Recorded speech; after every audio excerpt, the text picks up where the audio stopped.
Good morning and welcome to today's hybrid New York City Council hearing for the Committee on Housing and Buildings. To minimize disruptions on Zoom and in person, please place all electronic devices to vibrate or silent mode. If you'd like to submit testimony, please send via email to testimony@council.nyc.gov. Again, that is testimony@council.nyc.gov. Thank you for your cooperation. Chair Sanchez, we are ready to begin.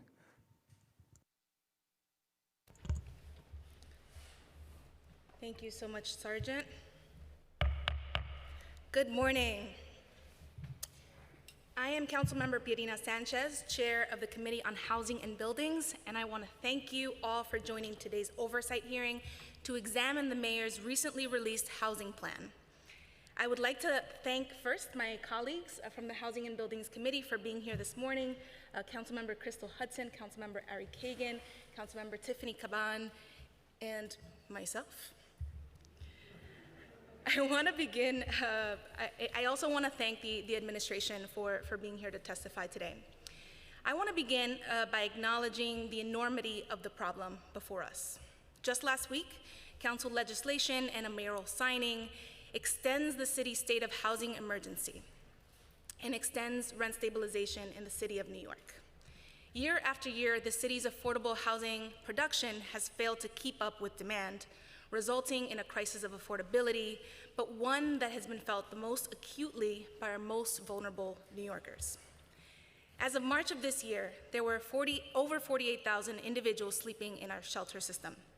About 1/3 of those were children. And those numbers don't even include homeless individuals who aren't counted because perhaps they're in a different part of the shelter system.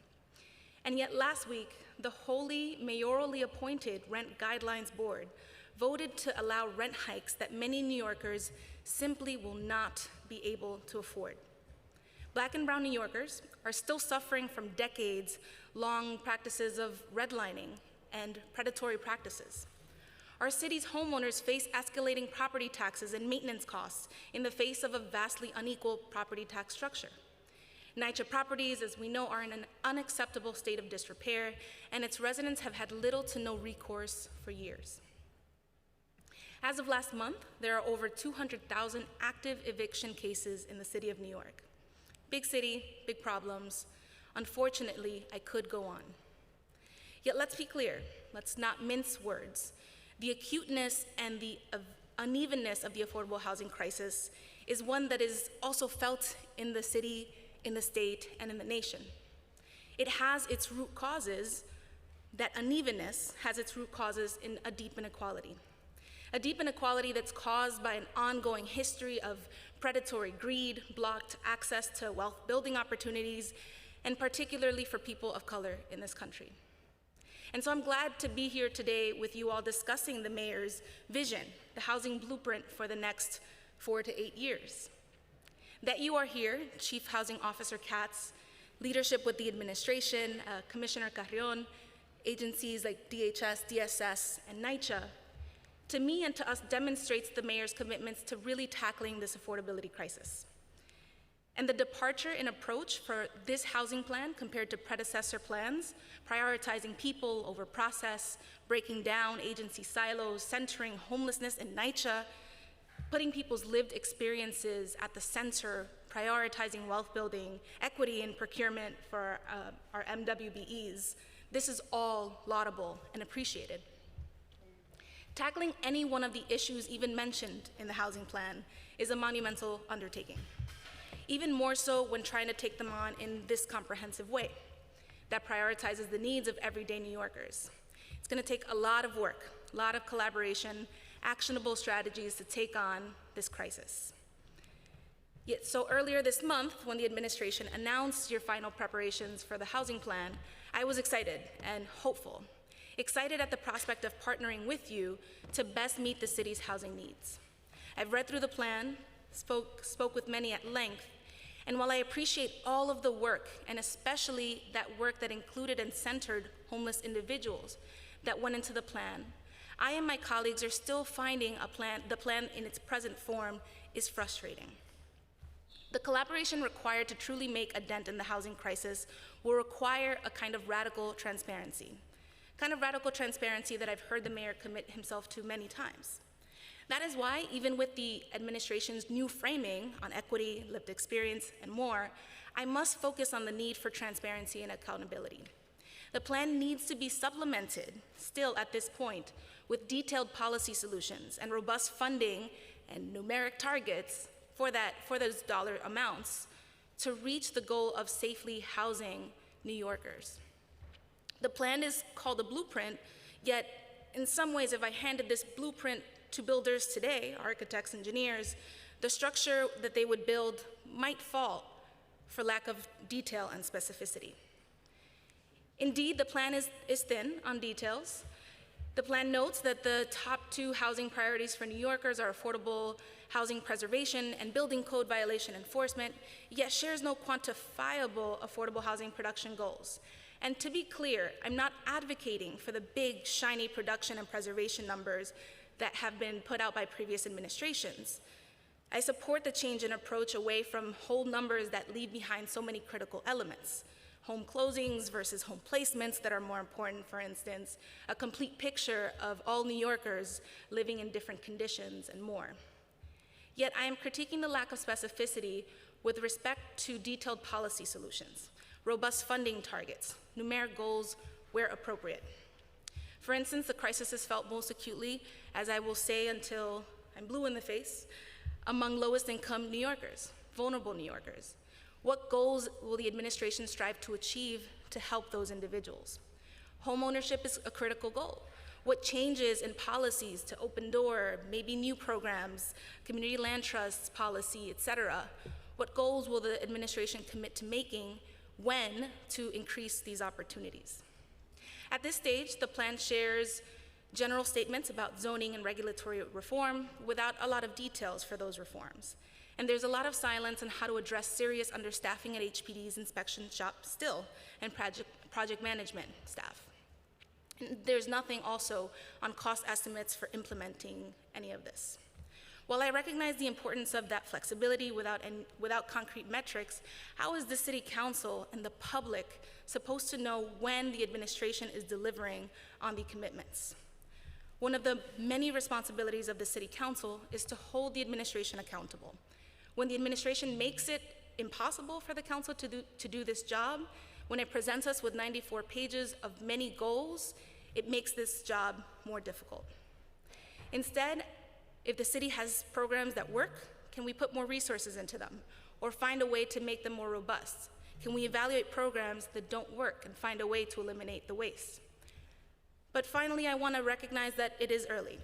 And as a former staffer within an administration, I understand that there's always this tension between releasing a plan early and releasing a plan that is more holistic, and then there's all the approval processes. I understand. Thus today, I'm calling attention to these issues of specificity, detail, and transparency with an acknowledgement that these are all surmountable, and that there's an eagerness from this council to partner on those specifics and drive a truly successful plan forward. Transparency will be critical for the council's oversight function so that New Yorkers receive the best possible from all of its leaders. So, to reiterate, I recognize that solving the housing problem, the housing crisis, is a Herculean task. The problems we face are immense, but we have a government that is willing to make these changes. I'm looking forward to a productive discussion today and to really begin to dig into the details here.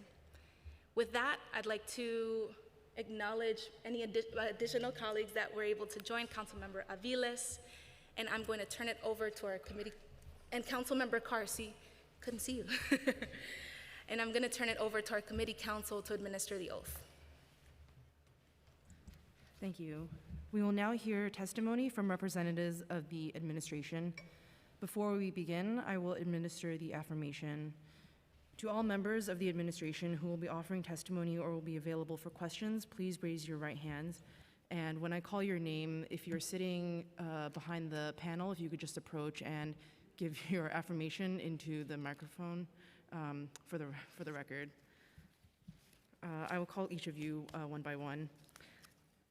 Do you affirm to tell the truth, the whole truth, and nothing but the truth before this committee, and to respond honestly to council member questions? Jessica Katz? I do. Adolfo Carrion, I do. Brian Honan, I do. Molly Park, I do.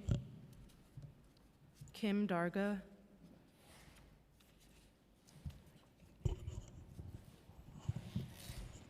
I do. Anne Marie Santiago, I do. Brendan McLaughlin, I do. Ahmed Tigani, I do. Eva Trimble, I do. and Ryan Murray. I do. Thank you. You may begin when ready. Good morning. Good morning, Chair Sanchez, members of the Committee on Housing and Buildings, other distinguished members of the City Council, and members of the public. My name is Jessica Katz, New York City Chief Housing Officer. Joining me today are Adolfo Carrion Jr., Commissioner for Housing Preservation and Development, Molly Park, First Deputy Commissioner for the Department of Homeless Services, Ryan Murray, First Deputy Commissioner for the Human Resources Administration, and Nycha Executive Vice President Eva Trimble and Senior Vice President Brian Honan. Thank you for this opportunity to discuss Housing Our Neighbors, a blueprint for housing and homelessness. We all know that housing is a top concern for New Yorkers. I have worked in housing my entire career, including 12 years in city government, where I primarily focused on supportive housing. This is my third mayoral administration, and Housing Our Neighbors is my third housing plan. When I joined the Adams administration, I made it clear to my colleagues that I wanted to take a new approach to tackling the housing shortage, affordability, and homelessness crises. I'm proud that we were able to create a vision for housing that sets ambitious goals and harnesses all the benefits that housing can provide. The city has spent many decades and billions of dollars investing in the creation and preservation of affordable housing. We must and will continue this critical work. But we must also ensure that our public housing is stable, that the housing we create serves New Yorkers who need it most, and that every resident had access to safe, healthy home. Housing Our Neighbors takes an integrated, holistic approach that strives to meet all these critical goals. A key goal for the Housing Blueprint was to outline a shared vision that reflects the knowledge, insight, and ideas of our community and neighbors. Over the course of 10 weeks, we held a series of roundtables with over 100 advocates, affordable housing developers, and homeless shelter providers. We sought ideas from their staff, colleagues, and tenants through an online forum for open submissions. We invited dozens of agencies and offices from across city government to highlight their existing housing-related initiatives and to propose new ones. This process allowed us to capture invaluable input from our city's leaders in housing and government. But New Yorkers who have been directly impacted by our housing and homelessness crisis know better than anyone where our systems are helping and where they need to improve. For this reason, our greatest priority and focus was to position directly impacted New Yorkers in the driver's seat. We asked Nycha residents about how we should invest in their homes and what they want the rehabilitation process to look like. We analyzed survey responses from over 72,000 New Yorkers about their housing priorities collected through NYCC Speaks. And for the first time in history, we invited homeless and formerly homeless New Yorkers to City Hall to meet with the mayor and weigh in directly on the citywide housing plan. These meetings marked a major milestone and laid the groundwork to improve our approach to addressing homelessness that elevates the expert insight of New Yorkers who have lived experience. We are extremely grateful to everyone who contributed their time and energy to this blueprint and look forward to continuing these partnerships to implement the plan. I would like to walk you through the housing blueprint, but first I want to explain the intention behind it. Over the past months, we have heard loud and clear from residents, advocates, and housing providers alike that a new approach to the housing crisis is needed. Tens of thousands of New Yorkers are living in shelter. Countless families are struggling to keep up with rent or are living in unsafe or unhealthy conditions. Aspiring homeowners are leaving the city in order to find a home they can afford. New Yorkers asked for a new approach, and that is what our blueprint delivers. At $22 billion over 10 years, this administration has made the most robust housing investment our city has ever seen. This capital investment, combined with new authority of the recently created Nycha Trust to borrow up to $10 billion, represents the Adams administration's unprecedented commitment to affordable housing. This unprecedented capital investment will allow us to continue creating and preserving affordable housing at similar rates to recent years. Housing Our Neighbors provides a broader framework for housing to shape those investments and to ensure the housing we create truly serves New Yorkers. For the first time ever, we are prioritizing Nycha in our efforts to create and preserve affordable units. For too long, we excluded Nycha from our citywide housing plans, allowing our most critical source of deeply affordable housing to be seen as someone else's problem. But the hundreds of thousands of New Yorkers who live in Nycha apartments deserve better. Our administration is committed to doing better. Beyond preserving Nycha, Housing Our Neighbors both invests in more affordable units and encourages more housing production overall. We cannot solve the affordability and homelessness crisis without building significantly more housing. From extremely low-income housing to market-rate units, our city has not produced enough new housing to meet the needs of growing population for generations. We must close that gap to ensure that homes are affordable and protect communities from rising costs. This means growing the overall supply of housing, not just HPD-financed housing. That is why Mayor Adams announced his City of Yes plan on June 1st, and why Housing Our Neighbors calls for changes to our zoning, construction, and maintenance codes to streamline housing production of all types. We will leverage zoning and regulatory reform to increase citywide supply and ease pressure on renters across income levels. The blueprint also shifts the way we measure the success of our investments in affordable housing. Traditionally, city-backed affordable units have been counted at the moment when the financing for a project is confirmed, when the bankers, developers, and lawyers are aligned. But this moment comes long before construction starts, the units become ready, or leases get offered. Too little attention has been paid to these next steps in the process of housing New Yorkers, causing families to wait longer for a home and delaying the impact of our investments. The Adams administration is shifting our focus to measure not just how much housing we produce, but also how many New Yorkers have been able to move into those units. We will begin measuring our success based on when we house New Yorkers, not just when we close the deal, to prioritize getting people into homes faster. That includes our neighbors experiencing homelessness. For years, we have used the DHS shelter census to measure homelessness and our progress towards ending it. But that metric doesn't tell the full story. It obscures thousands of New Yorkers in other shelter systems from view and excludes them from access to the housing and resources they need. Housing Our Neighbors holds us accountable to every New Yorker experiencing homelessness. We will introduce an accurate homeless census that incorporates all shelter systems and reform our policies so that New Yorkers can access resources like rental assistance and homeless set-aside units, regardless of what shelter system they are in. Finally, Housing Our Neighbors embraces that housing is much more than just a roof over your head. Housing can give New Yorkers so much of what they need to thrive, from access to transit and jobs, to improved safety during storms, to better health outcomes. The blueprint focuses on all these goals. It prioritizes stability for renters while promoting homeownership to increase racial equity and help families generate wealth. It directs the jobs and economic development created by housing into communities that have historically benefited less. It confronts climate change to build a healthier, more sustainable city that keeps New Yorkers safe during disasters and extreme weather. The blueprint incorporates every aspect of our housing ecosystem to both build additional housing and ensure that our housing helps New Yorkers to thrive. We worked with partners across government to reach that goal. I want to thank our Chief Climate Officer, City Planning Chair Gorodnick, New York City's Health and Hospitals, Dr. Katz, DOHMH Commissioner Vassen, and the deputy mayors across City Hall for their support. Traditionally, our city's housing plans have been focused on financing affordable housing through both new construction and preservation. This administration will make every effort to continue building at the same rate as recent years to ease the housing shortage, but we are also going to move beyond this singular focus. Rather than focusing solely on a top-line financing number, we will incorporate new metrics that more clearly demonstrate our priorities and more effectively measure progress. Housing Our Neighbors will measure the number of affordable units created and preserved with city financing, but for the first time, that annual unit count will also include Nycha units preserved and rehabbed. Housing Our Neighbors will also measure how many of our supportive units are occupied, Earlier this year, there was an approximately 10% vacancy rate.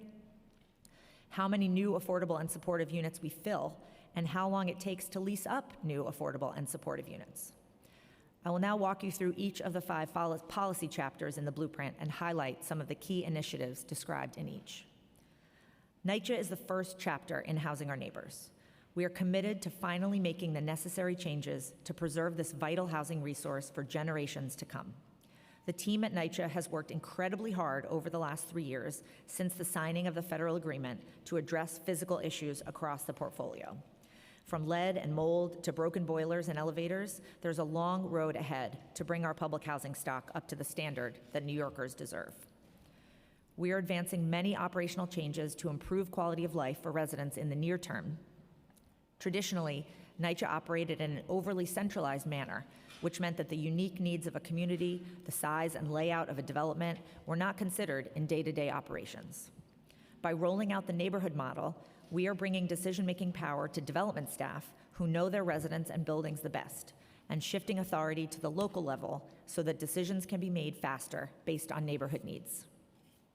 Similarly, we are shifting how work orders are completed to expedite repairs and prioritize residents' schedules. Residents will now be able to see every step in the repair process from the start. They will be able to call one central number for their neighborhood to schedule appointments, ask questions, and access other forms of support. Beyond giving Nycha residents more flexibility and control, work order reform also introduces new efficiencies to ease the pressure on Nycha's most critical skilled trades, such as plumbers, plasterers, and painters. We are also improving sanitation and janitorial services at Nycha, which have been raised by residents as key quality of life concerns. Because of its unique size and scale, Nycha is well positioned to test new strategies for providing and operating housing that could eventually be scaled up to serve more New Yorkers. In partnership with the Department of Sanitation, Nycha is leading the way on a pilot for mechanical waste collection, which is a method of waste containerization and collection that keeps trash and recycling off the sidewalk and street. Alongside efforts to improve quality of life for residents in the short term, we are setting Nycha up for long-term financial stability through processes that give residents an active say over the future of their homes. Through both the PACT RAD program and the forthcoming Preservation Trust, Nycha is allowing residents to select which preservation tool, if any, is used to rehabilitate their development. The state law enabling the creation of the trust requires an opt-in for residents to affirmatively choose the trust or another preservation route. For PACT RAD projects, residents are being given a seat at the table every step of the way, from selecting the development partner to participating in long-term property management. Finally, the blueprint commits to improving safety and security at Nycha, which was a key priority for residents when asked what they want to see in a citywide housing plan. In partnership with the Mayor's Office for Criminal Justice, we are proud to be expanding the Mayor's Action Plan for Neighborhood Safety, the Neighborhood STAT program, from 15 Nycha sites to 30 in the coming months, with $10.9 million in funding.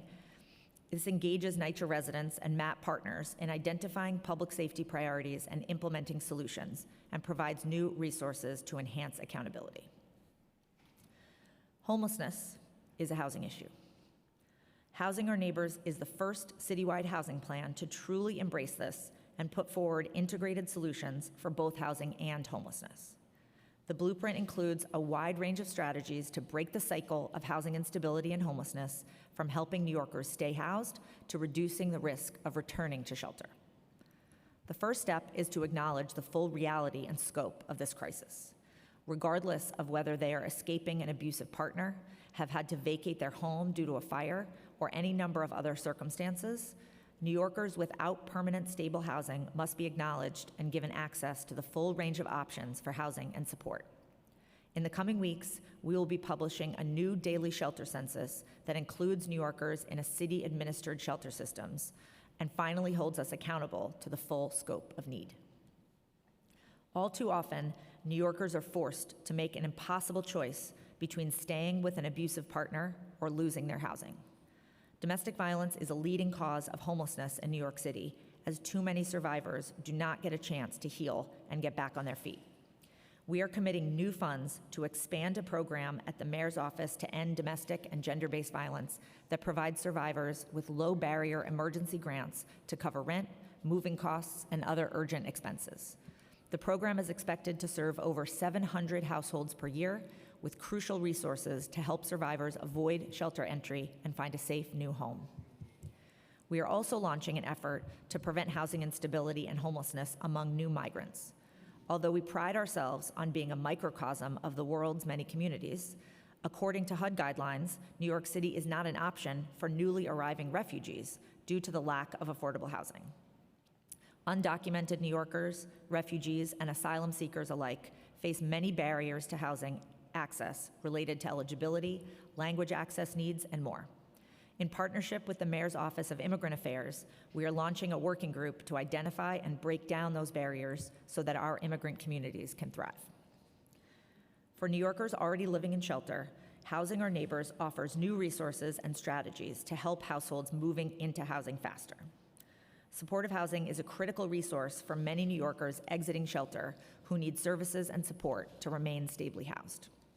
The city previously committed to creating 15,000 new units of supportive housing by 2030.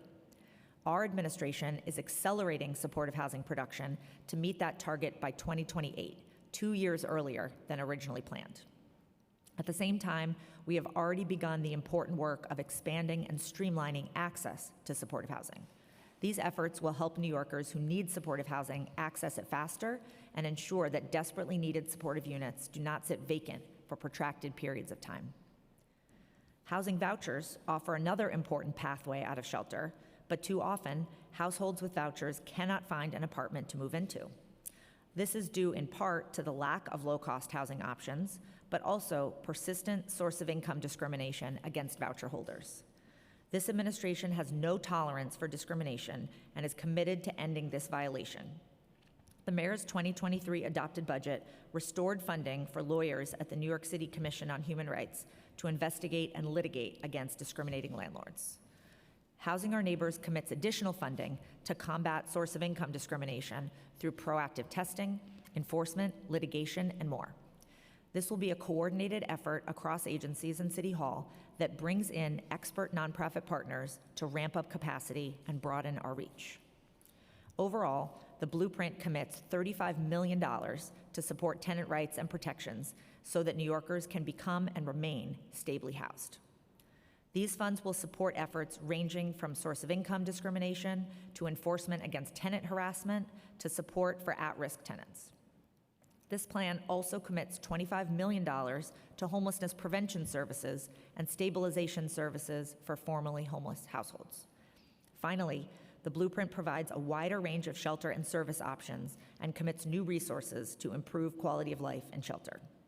These include medical respite beds for homeless patients exiting hospitals, new services at drop-in centers for homeless youth, and telehealth mental health services for children in shelter. These efforts build on recent DHS work to strengthen service provision in the shelter system.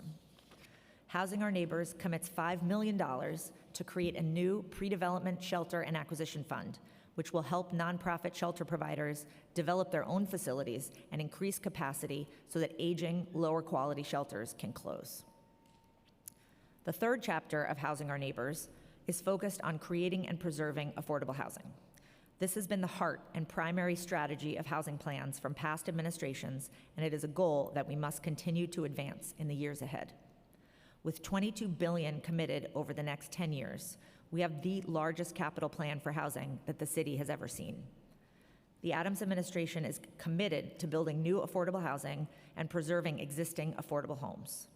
But we are also committing to shaping development to fit the right context and meet the right needs, whether that means shifting the balance between rental and homeownership, creating more units to serve lower income households, prioritizing projects in areas with fewer affordable homes, or numerous other strategies to help meet the moment.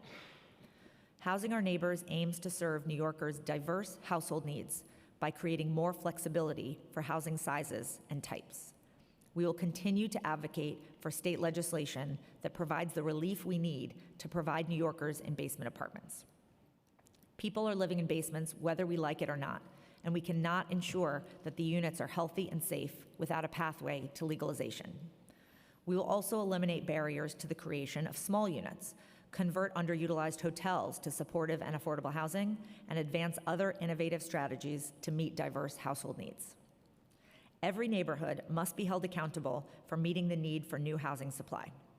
To spur new development citywide, we will work with the Department of City Planning to pursue zoning changes that allow greater square footage for all types of affordable housing, including senior, supportive, and other affordable housing.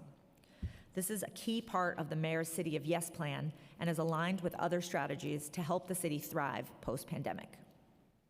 Finally, we will leverage land use and financing tools to increase the supply of affordable housing in areas with good access to transit, jobs, schools, and other resources that help New Yorkers thrive. Housing Our Neighbors prioritizes affordable, stable housing for renters, including those who need ongoing services and support to remain housed. Rent is the single greatest monthly cost for most low-income households, leaving households with less money to pay for childcare, groceries, and other daily necessities. Our administration is committed to reducing rent burden, especially for low-income households who are struggling the most. One strategy is to expand and streamline access to the Senior Citizen Rent Increase Exemption, or SCRE program, and the Disability Rent Increase Exemption, or DRE, which freezes the rents of seniors and people with disabilities who are living in rent-regulated apartments. We'll also work to place new affordable childcare centers into the ground floors of affordable housing to alleviate the competing financial pressures of childcare and rent. Housing Our Neighbors also places a renewed focus on homeownership to help households build and generate wealth and address long-standing racial disparities in our city. Homeownership is the single greatest contributor to household wealth in America, but only 32% of New York City households own their homes, less than half the national rate.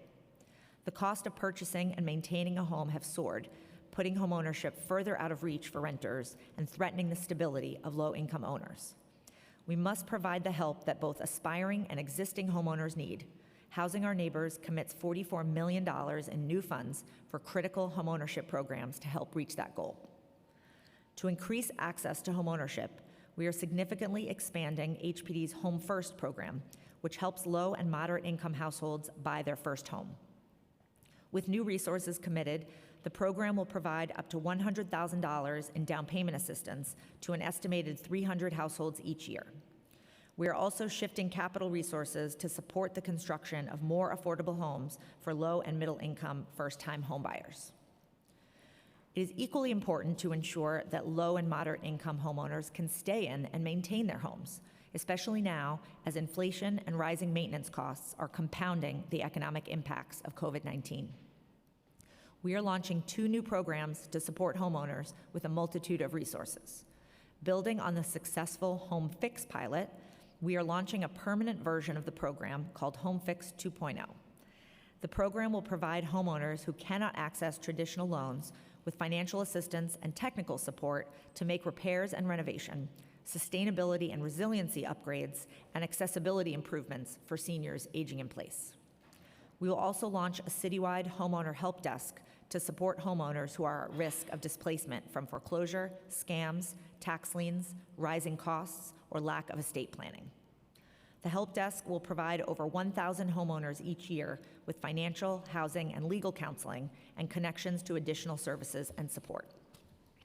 It is imperative that we aggressively pursue the creation and preservation of high-quality homes that New Yorkers can afford.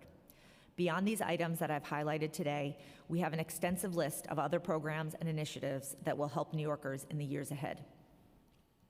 The 4th chapter of Housing Our Neighbors focuses on improving the health and safety of New Yorkers. Housing plays a crucial role in determining health outcomes. Poor housing conditions put New Yorkers at greater risk of health problems, including asthma and lead poisoning. Substandard housing quality can also increase the risk of fire and other safety concerns, especially in the face of extreme weather and climate change. At the same time, much of the work that is needed to advance our ambitious decarbonization goals can also provide safer and healthier living conditions for residents. We have worked extensively with the Chief Climate Officer, FDNY, HPD, Nycha, DOHMH, and DCP to create a roadmap toward building safer, healthier, and more sustainable homes. To ensure healthy and safe living conditions in our affordable housing, we will ramp up enforcement against owners who neglect their buildings and education and assistance for owners who need additional resources and support to make repairs. Housing Our Neighbors includes $9 million for programs to improve enforcement and promote healthy housing conditions. Mayor Adams' 2023 executive budget funds 27 new lead inspectors at HPD. We are also investing new resources to improve HPD enforcement operations, technology, and capacity. We are working across agencies to increase proactive inspections, which allow us to root out and address housing quality issues, even if the city has not received a complaint. We are also expanding 2 DOHMH programs to reduce home-based asthma triggers and risk by providing integrated pest management services or education and assistance for both tenants and landlords. With climate change upon us, keeping New Yorkers safe in their homes is even more urgent than ever before. Again and again, we have seen our neighbors tragically lose their lives to hurricanes, floods, and heat waves. Extreme weather events will only grow more frequent in the years ahead. Housing Our Neighbors outlines a suite of tools to increase awareness and help residents keep themselves safe from extreme weather. We are expanding Flood Help NY, an online platform where residents can access information and resources about flood insurance and other tools to address flood risk. As we continue fighting for state legislation to allow for safe and legal basement apartments, we are also increasing strategic community outreach to protect New Yorkers in basements ahead of flooding events. To this end, the city has engaged the Deliveristas, Uber Eats, Grubhub, and DoorDash in a working group to develop new strategies for communicating with New Yorkers in basement apartments about potential floods. In addition to awareness and education initiatives, Housing Our Neighbors confronts the need for resiliency in our homes and neighborhoods over the long term. In the coming months, HPD will establish new design guidelines and ensure that new affordable housing is climate resilient. The agency will also begin incorporating resiliency screenings into assessments for retrofits so that existing buildings can become safer and more resilient. We will work across government and City Hall to develop better long-term systems for disaster recovery so that we are more prepared in the aftermath of the next major storm. Alongside these efforts, Housing Our Neighbors strives to make our homes healthier and more sustainable for generations to come. We must develop new tools and practices to help the building stock meet our city's ambitious decarbonization goals and provide owners with the resources and education they need to comply with Local Law 97. We are advancing zoning changes that will clear a pathway for better building performance, pilot programs for electrification and weatherization in multifamily buildings, and strategies to make better use of state and federal funds, among other tools. With over 300,000 units, Nycha provides a unique opportunity to develop and test new tools that can then be applied to the broader housing stock. Housing Our Neighbors supports Nycha as a leader in sustainability, including through feasibility studies for a new geothermal heating district that includes several public housing developments, a first-of-its-kind model for New York City. The final chapter of Housing Our Neighbors focuses on administrative burden, something that has long been overlooked in city government, yet has a very real impact on New Yorkers in need. All too often, residents are forced to go through time-consuming, stressful, and traumatizing processes in order to get the affordable housing and the help they need. Our administration is committed to reducing as many of these bureaucratic hurdles as possible. Our goal is to reorient how we provide housing and services to focus on the resident experience. Housing Our Neighbors outlines several actions that can be taken immediately to reduce administrative burden and streamline access to housing and services. For example, we are working to implement a back-end audit for income verification in the HPD Affordable Housing Lottery. This will allow New Yorkers to move into affordable housing units sooner without having to wait until their income information has been reviewed and confirmed multiple times. Another priority that we are accomplishing this summer is removing the absent parent form from the Section 8 application process. The absent parent form requires households applying for Section 8 to provide personal, contact, and income information for the parents of any children in the household who will not be living with them in the apartment. The form was designed to prevent fraud and ensure that all household income is being reported. In practice, though, it creates extra paperwork, stigmatizes single parents, and potentially puts families who have left abusive situations at risk. As well as describing improvements that can be made in the near term, Housing Our Neighbors commits to doing the hard work that is needed to identify and remove countless other burdensome barriers. We will work across agencies and City Hall to examine the processes that New Yorkers must go through to apply for and obtain affordable housing, rental assistance, and other housing supports. Our goal is to eliminate any barriers that we have sole authority over while partnering with the state and federal government to eliminate those we do not. Thank you very much for this opportunity to share the vision and ideas behind Housing Our Neighbors. The initiative I have highlighted here today are only a few of many included in the blueprint to create a healthier, safer, and more affordable city. We look forward to partnering with you and your colleagues to better serve New Yorkers in the days ahead. I'm happy to answer any questions. Thank you so much, Chief Officer Katz. And it did not go unnoticed that there were some good numbers in there and dollar estimates, so that is very helpful, and I really continue to look forward to advancing the details of the housing plan. So I'm gonna ask just a short round of questions, and colleagues, shoot me a text or give me a nod if you wanna ask questions. So just to start, you know, picking up on my points that I made about transparency and details and specific policies, does the administration plan to release an update to the plan that lists more detail regarding goals of the services, quantifiable, affordable housing production goals, and maybe not production, but as you've said in the plan in here today, placement goals, and other measurable metrics? Yes, absolutely.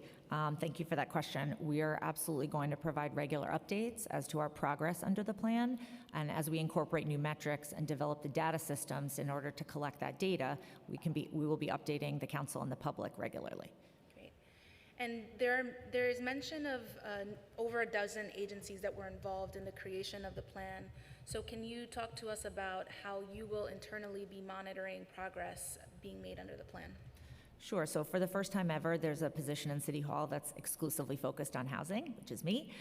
So that gives me more freedom and flexibility to work across different agencies and across silos. And we found that there are housing policies across many agencies that don't have housing in their name. So for the first time, we've talked to the Department of Sanitation about a housing policy and worked together with them and with Nycha in order to create our waste containerization pilot. So we're really excited about the holistic nature of this plan and working across agencies to meet all those different goals. Great. Thank you. And moving to the subject of supportive housing units, it was widely reported that there were some 2,500 units sitting vacant as of earlier this year. Can you give us an update on how many supportive housing units are currently vacant and available for use, and how long you anticipate it will take to tenant these units? Sure. So this is one of the reasons why this pivot to a new reporting structure is going to be so important. So for more than a decade, I was responsible for supportive housing creation, and every day someone asked me if I signed the loan documents and closed the deal, but very rarely was I ever asked to be accountable for filling those units at the end of the day, which is at the end finally what is going to help New Yorkers actually be housed. So we really want to make sure that we're creating the data systems and processes that allow us to track that and to really hold ourselves accountable to that number. And I can defer to my colleagues at HRA for the specifics. Thank you, Chief Katz. Good morning, Council. Good morning, Chair, and everyone watching at home. So I'll give you the number and I'll tell you how we got there, which I think exemplifies all the points that the Chief has made about our partnership and collaboration. So when it was reported early in the year, around March, that we're at 2,500 or thereabouts, was north of that. We're now below 1,500 units that are available to move in. So that represents a significant amount of effort, I think, across the administration. The other thing I would note is I would be remiss if I didn't pause to say advocates obviously brought attention to this matter and then partnered with us, right? And that's the kind of government and collaboration we want. In speaking about transparency and accountability, it is important, of course, as you're saying, to think about numbers, and you've heard several of those from the Chief already. When we focused in on this number, our commissioner and the Chief and the mayor wanted us to really look at each pain point in the process, and we didn't do it alone. So I want to call out Shenny in particular, the Supportive Housing Network of New York. I think colleagues from there are testifying today. They worked with us with folks who are housing providers. We worked very closely while Molly Park and I switched seats here. We're under one umbrella. This is the DSS umbrella, and it was important for us to collaborate and make sure we look at how folks in shelter are moving out. We needed to get a handle on our data, right? So it's not enough to just make sure we're monitoring metrics, but that we're looking at the process by which folks might have barriers to keeping that data updated. Providers have to enter that information. We do have a centralized system in place, and as you can imagine, folks are very focused on getting people moved. So it was important for us in the Department of Health and Mental Hygiene, who holds the contracts, to one, make sure that we're referring as many people, making sure that folks who are eligible are being seen. This is client choice. And we want to make, and thinking about supportive housing, you're talking about folks who need additional support. That is the point of supportive housing. So it's not one-time engagement, but ongoing engagement to move people from one place to another. So the number, I think, that you've heard moved down significantly in 3 months isn't just the metric behind it. It pushed us to look at how we manage data. It pushed us to partner very closely with everyone. And then the other thing that we are committed to ongoing is making sure that there's education around what it means to get support while living in community, which is the whole point of supportive housing. So it's an integrated approach to tackling this issue, making sure the units get filled and bringing units online. Got it. Thank you so much. I'll also add that this was an area where our collaboration with New Yorkers with lived experience of homelessness was really, really critical. So each agency in the process, and there are many in the supportive housing eligibility and placement process, kind of understands their own process and their own systems and their own forms, but it was really only the New Yorkers who have lived it and been there that were able to talk us through what it feels like to move through the process, kind of being bounced from agency to agency. So that was a really amazing process, and we'll continue to work with our partners with lived experience to make sure that they both partners with us but also push us to do better and really learn from them about what that process feels like on the ground. Got it. Thank you so much. That's really helpful. I'll ask one more and then I'll turn it over to my colleague, Councilmember Hudson. So as far as source of income discrimination, in the budget that passed, of course, there are additional funds for the source of income discrimination unit, which we understand had gone down to 0 staffers just at the end of this year, or at the end of this fiscal year. So can you, do you have today, could you provide us a breakdown of the status of complaints? How many complaints were received this year, 2021, 2020, and 2019? What is the status of those complaints? And how have we been working through those complaints given the staffing shortage at CCHR? Sure. So we'll get back to you with numbers from CCHR for the past few years, but I will say that this current executive budget restores the funds to CCHR, and then there's also new funding coming in the future budget plan to make sure that we really can make sure to combat source of income discrimination, both in terms of discovering it where it happens and then prosecuting the landlords who refuse to stop. Great. All right, well, look forward to that. Thank you so much. I'm going to turn it over to Councilmember Hudson. Thank you so much, Chair Sanchez. Thank you all for your willingness to be here to answer questions. I have several. I'm just going to ask a couple, and then I have to step out for a meeting, and I'll be back to ask many more. But one of the first ones I wanted to ask is just, by 2040, the population of New Yorkers age 65 plus will increase by 30% compared to the general population of only 3%. And you mentioned exploring pathways to automatic enrollment for screen-injury, but this is something that's required at the state level. I introduced a bill to require the creation of an online portal to more quickly facilitate renewal and enrollment. What specifically is the administration exploring to bolster enrollment that's within the city's jurisdiction? And can you talk specifically about your plan to create affordable housing for older New Yorkers who are living on a fixed income and are low income? Sure. Councilmember Hudson, thanks for asking. And I'm also a constituent, so it's been a pleasure having you represent our district. Thank you. So seniors are oftentimes the most low-income members of any given community. As you stated, they're on a fixed income, and so as rents go up and as other costs go up, their ability to pay for their housing is more difficult. They also oftentimes have accessibility needs that need to be addressed. So keeping senior New Yorkers stably in their homes and also making sure that the housing that they have meets their needs is really a top priority for this plan and for this administration. I'm going to defer to Councilmember Carrion to talk a little bit about the specific programs for seniors in the plan. Thank you. He's one of us. Thank you, Chief. And I haven't been called council member in a long, long time. But it's an honor, and being back in this hall. Best job you ever had. Yes, best job I ever had. Grilling agencies. And I've not been on this side of this equation, so it feels good to be here, good to be back home, council members. And thank you for your partnership and the work that you do in advocating and holding any administration accountable. You know, seniors are a priority for HPD and for this administration throughout the housing ecosystem, if you will. And so they are a part and a priority in every manifestation, whether it's new construction, preservation, or home ownership. Or even our interventions in dealing with those that are homeless. So, you know, whenever we invest in a new development, seniors are in mind.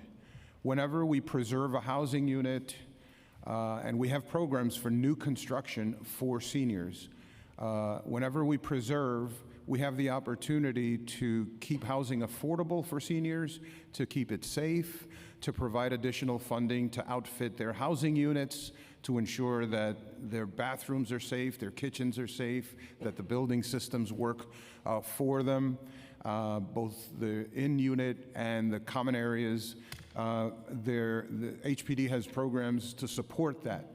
And when it comes to home ownership, we also have a suite of programs to deal with folks who are on fixed income and are in homes or are even senior aspiring homeowners who could take advantage of what the Chief Housing Officer referenced earlier, which is a home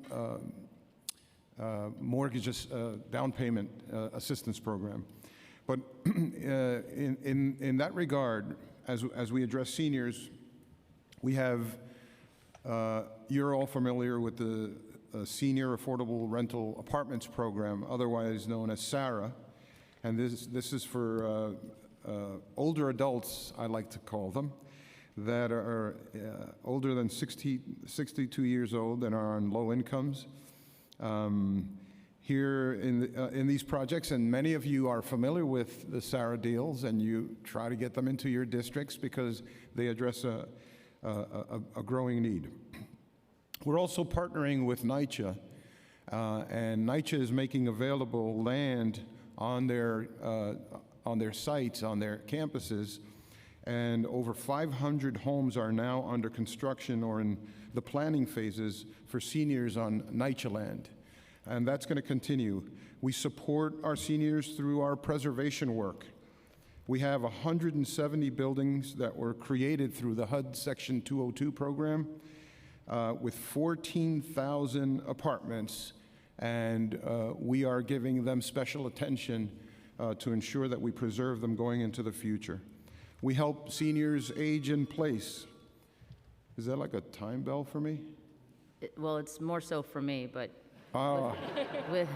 did I eat up your time, council member? I mean, yes, but You can wrap up, Commissioner. Yes, I will. I will. You have anything else? And we also support seniors in our home ownership programs. And SCREE was mentioned, the Senior Citizen Rent Increase Exemption Program. So seniors are at the center of the work that we do. thank you. I will leave it there for now. I'll be back to ask several other questions, but the point that I would really like to drive home is the fact that I don't believe this administration is prepared for the increase in the senior population that we're going to be experiencing over the next couple of decades. And if we don't actually make plans now, it's going to be too late once the population boom has already occurred. So I would strongly encourage you all to have specific plans to address the needs of the growing population. I know that there are programs in place to address the needs of the current older adult population that we have, but like I said, it's going to grow 25% by 2040, and that's compared to only a 3% increase in the general population. And I just want to make sure that we're actually prioritizing the needs of older New Yorkers. So thank you. Yeah. And thank you, Chair. Councilmember Hudson, I'll just add also, while you're here, the administrative burdens that haunt seniors more than most. For anyone who's ever helped an aging parent or grandparent help fill out 1 million forms. And to that end, as you said, there's many aspects of the SCREE program that do require state legislation, and we look forward to partnering with you on figuring out the best path forward for those. There are, however, things that we believe we can do with better collaboration between DOF and HPD for seniors who move into HPD finance properties, where we're already collecting a ton of information about those seniors to be able to more readily introduce them into the SCREE program without having to duplicate efforts across multiple agencies. Thank you.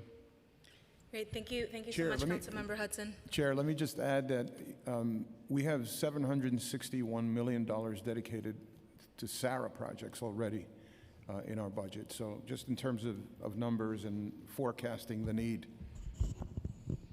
And those 761 million are projects that are already in the pipeline? I'll have to get back to you on that. Okay. Yeah. Thank you, Commissioner. I want to acknowledge that we've been joined by Councilmember Dinowitz and Public Advocate Williams. Public Advocate, would you like to speak next?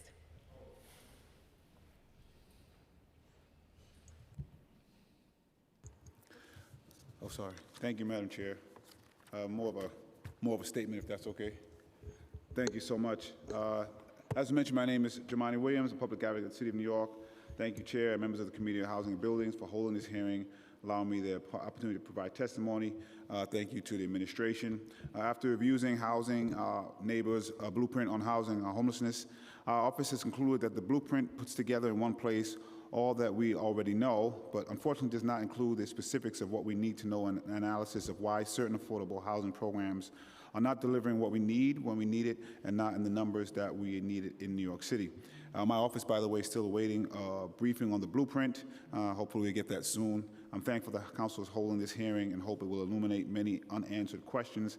I'm also understand that in the survey that was done, most New Yorkers thought housing was the #1 thing that we can do to provide public safety. Yet I think the policing aspect of many of the plans have the most detail, so I hope that changes. The blueprint does tell us that 19% more New Yorkers are rent burdened today than 1 year ago. We can assume that the financial stresses of the pandemic that caused loss of life and work are responsible, but there's nothing in the paper that elaborates on any other potential issues that would have caused this number to rise so drastically in 1 year. The issues tenants had with affordable units when I was an organizer, unfortunately still exist today. We need solutions to stop this crisis from getting worse. I am left to wonder if the request for a briefing has yet to happen due to details still needed on concrete plans about fixing Nycha, creating and preserving affordable housing in greater numbers than before, and eradicating homelessness. For Nycha, the blueprint commences discussion on public housing by discussing the transformation plan of 2021 that will bring improvements to the day-to-day operations of Nycha while meeting the requirements of the 2019 HUD agreement. The plan is to bring local site-based management as opposed to the current central model. This sounds like a great idea. I do have some concerns because it does not address the fact that Nycha, created in 1935, did have local-based management for many decades, but changed to central management because of corruption and other problems that exist. Do want to know, in changing back, will we address some of those issues that were there before? The report points out that Nycha's current work order system is backlogged with over 600K work orders. Moreover, there are wait times of over 300 days for work performed by workers. The report goes on to say that the administration will implement work order reform that addresses duplicative or unnecessary work orders and scheduling repairs around a resident's availability. My primary question still exists as to how. Regarding Nycha Stat, everyone wants true accountability, including some at Nycha. How is Nycha Stat going to work and when will it be implemented? The report speaks about infill housing and transferable development rights, TDRs, as a way of bringing money to address capital needs, understanding that we definitely need this funding. There are concerns. Before Mayor Bloomberg left office in 2013, there was a proposal to do the same. Nycha residents and advocates really pushed back against this plan because there were no mechanisms to ensure that the plan did not have a two-tiered system of the haves and have-nots. There must be specific assurances that the additional funding that will be put into Nycha buildings immediately and or before any development breaks ground. In terms of creating and preserving affordable housing, after a close analysis of the blueprint, my office noticed that nothing is called to go into effect or implemented immediately. I've yet to see any real numbers or real execution plan about how the administration plans to move forward. The undersupply of housing causes an increase in costs for everyone. We could have reconciled this issue much earlier by converting those vacant luxury apartments into affordable and supportive housing.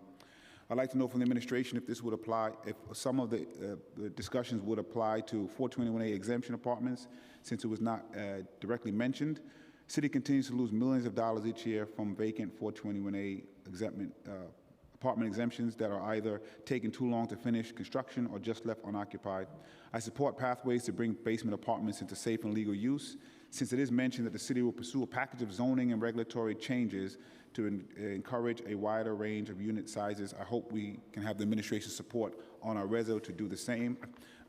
We do know that many New Yorkers are rent burdened and even more face this issue since the Rent Guidelines Board voted to increase rent for the living in rent-stabilized apartments. Sadly, under this administration, the board implemented the highest rent increase in a decade, even though we have the highest rents in the country. The administration's plan to leverage non-residential spaces and affordable housing to meet community needs is a very great start. At the same time, based on previous administration efforts, that ends up being added into the community as an investment to creating community space is something that has not been useful in the city and ends up wasting billions of dollars. A great example is Hudson Yards Vessel.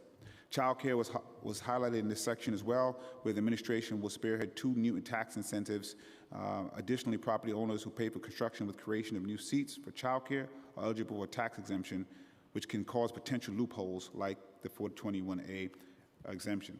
There are various mentions of affordable housing like community land trust. Many of these are great ideas, but the question of specifics frustratingly linger about how they will actually be implemented. When it comes to homelessness, I am very glad that the blueprint rightfully discusses housing and homelessness together. They're too often inexplicably discussed separately. Unfortunately, noticeably absent from the plan is any comment on the administration's current plan of sweeps and harassment of homeless individuals on New York City streets and subways. Something that I have said is doing the last thing first. And without a place for these New Yorkers to go, it is inhumane policy that continues the conflation of fixing the homelessness crisis with not seeing homeless people in specific areas. The starting point to ending homelessness is to ensure every interaction between an unhoused person in this city and a representative of this government is respectfully and culturally sensitive. The administration's approach did neither when it came to those suites as a first way to go. And the forced removal of unhoused from subways, platforms, and camps with no real place to go drives a wedge between the city's government and our unhoused residents. The administration's over-policing of unhoused New Yorkers stand in stark contrast of the stated blueprint goals work with the state to address the prison to shelter pipeline. Reducing this pipeline can start here, and it can start now, where in the 4th of July weekend, we'll see New York experiencing extreme heat. Unhoused individuals should not be faced with fear of being arrested or harassed to try to get air conditioning. At the same time, the administration must address the prison to shelter pipeline through a comprehensive transitional housing program for returning citizens. For instance, the Women's Prison Association provides up to 28 families affected by maternal incarceration through its Sarah Powell Huntington House. We need more of the supportive housing, wraparound services, and personalized care. The blueprint calls for shelter pre-development acquisition fund. Not-for-profit shelter operators would receive public and philanthropic funds to meet the upfront costs associated with acquiring and developing new infrastructure. I agree that as a city, we must do more to ensure that shelters have the funds needed to develop service-rich shelter sites, even as permanent homes are the true goal. However, the blueprint calls for shelter providers to pay the fund back through shelter contracts. The mechanics of such an arrangement should immediately raise concerns.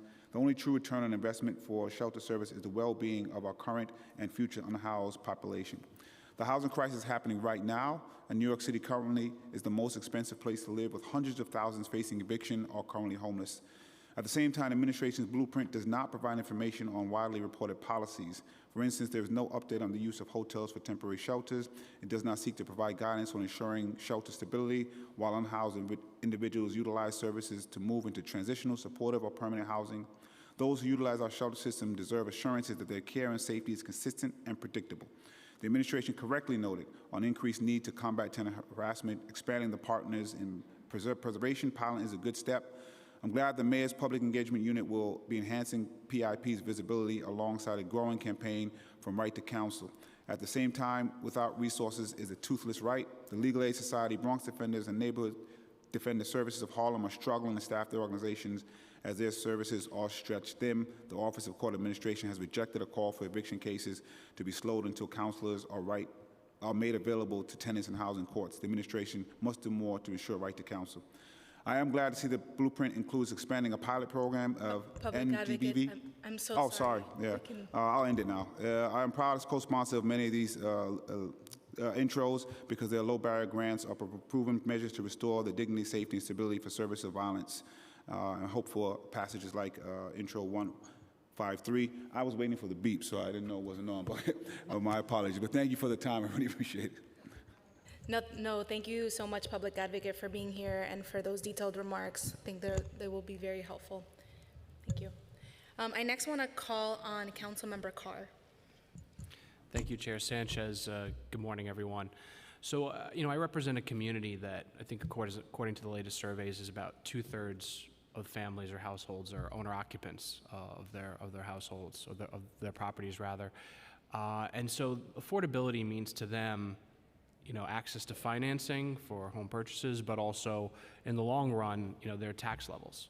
And so I know the mayor is a committed proponent of property tax reform, and we had a property tax commission sponsored by this council in the previous term that gave a blueprint for how we might work with our Albany partners to make our tax system more understandable and more equitable across the city. And so to me, that's a key component of any housing affordability conversation.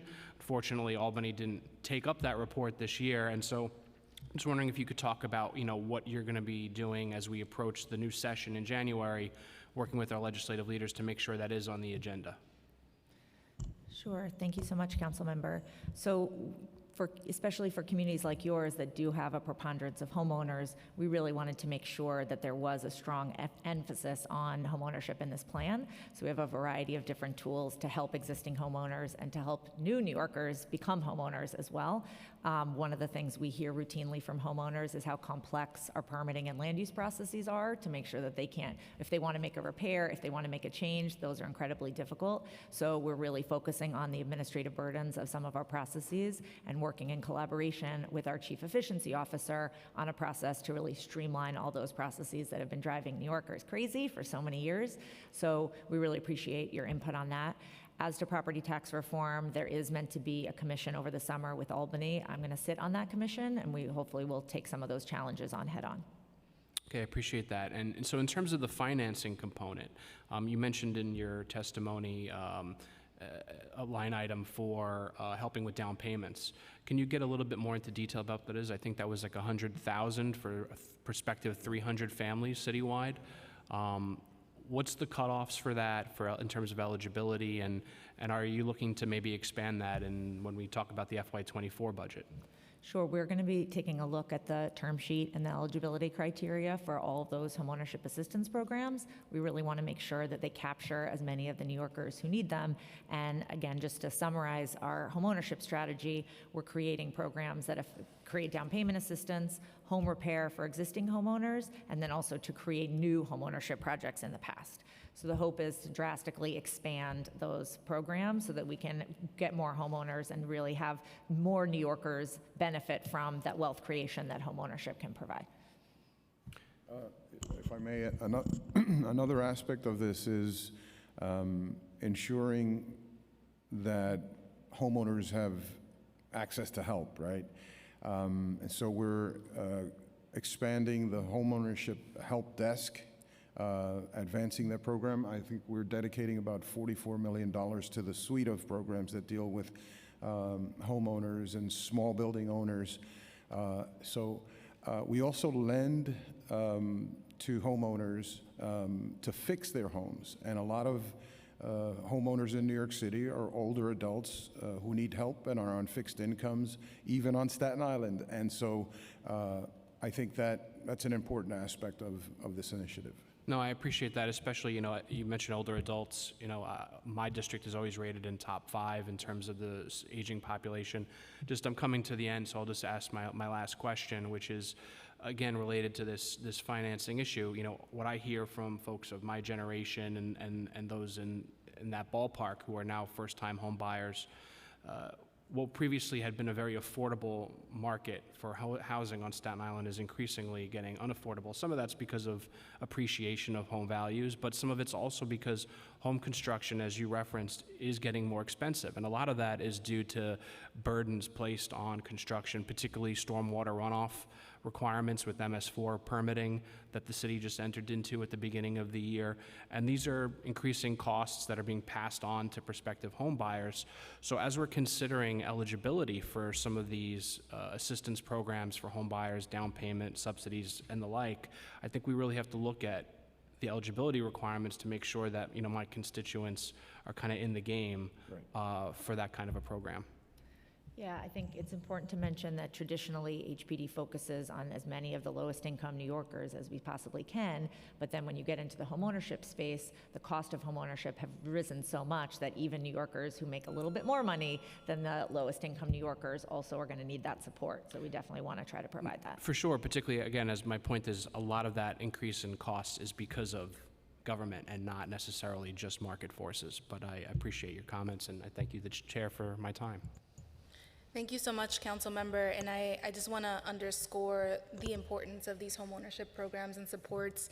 And one area in particular that I've heard from many colleagues that have districts that have many more homeowners than mine. I have 6% of my district is homeowner.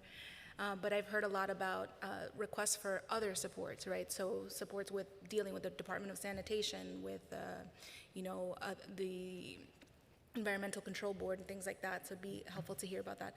But I'm going to turn it over now to Councilmember Kagan. Thank you, Chair. So I will ask my 3 questions right away, both to Nycha and to HPD. This way it will be easier for you to figure out the answers. So I will focus on the issue how to avoid homelessness in the first place, because this way it is one of the ways to prevent more people to become homeless in the first place. So first of all, about Nycha. It's not a secret, and I've worked before for city controller. It was an audit of vacant apartments in Nycha. So that Nycha has a lot of vacant apartments. Some of them are unlivable, some of them require a lot of repairs, but a lot of them are vacant, even now.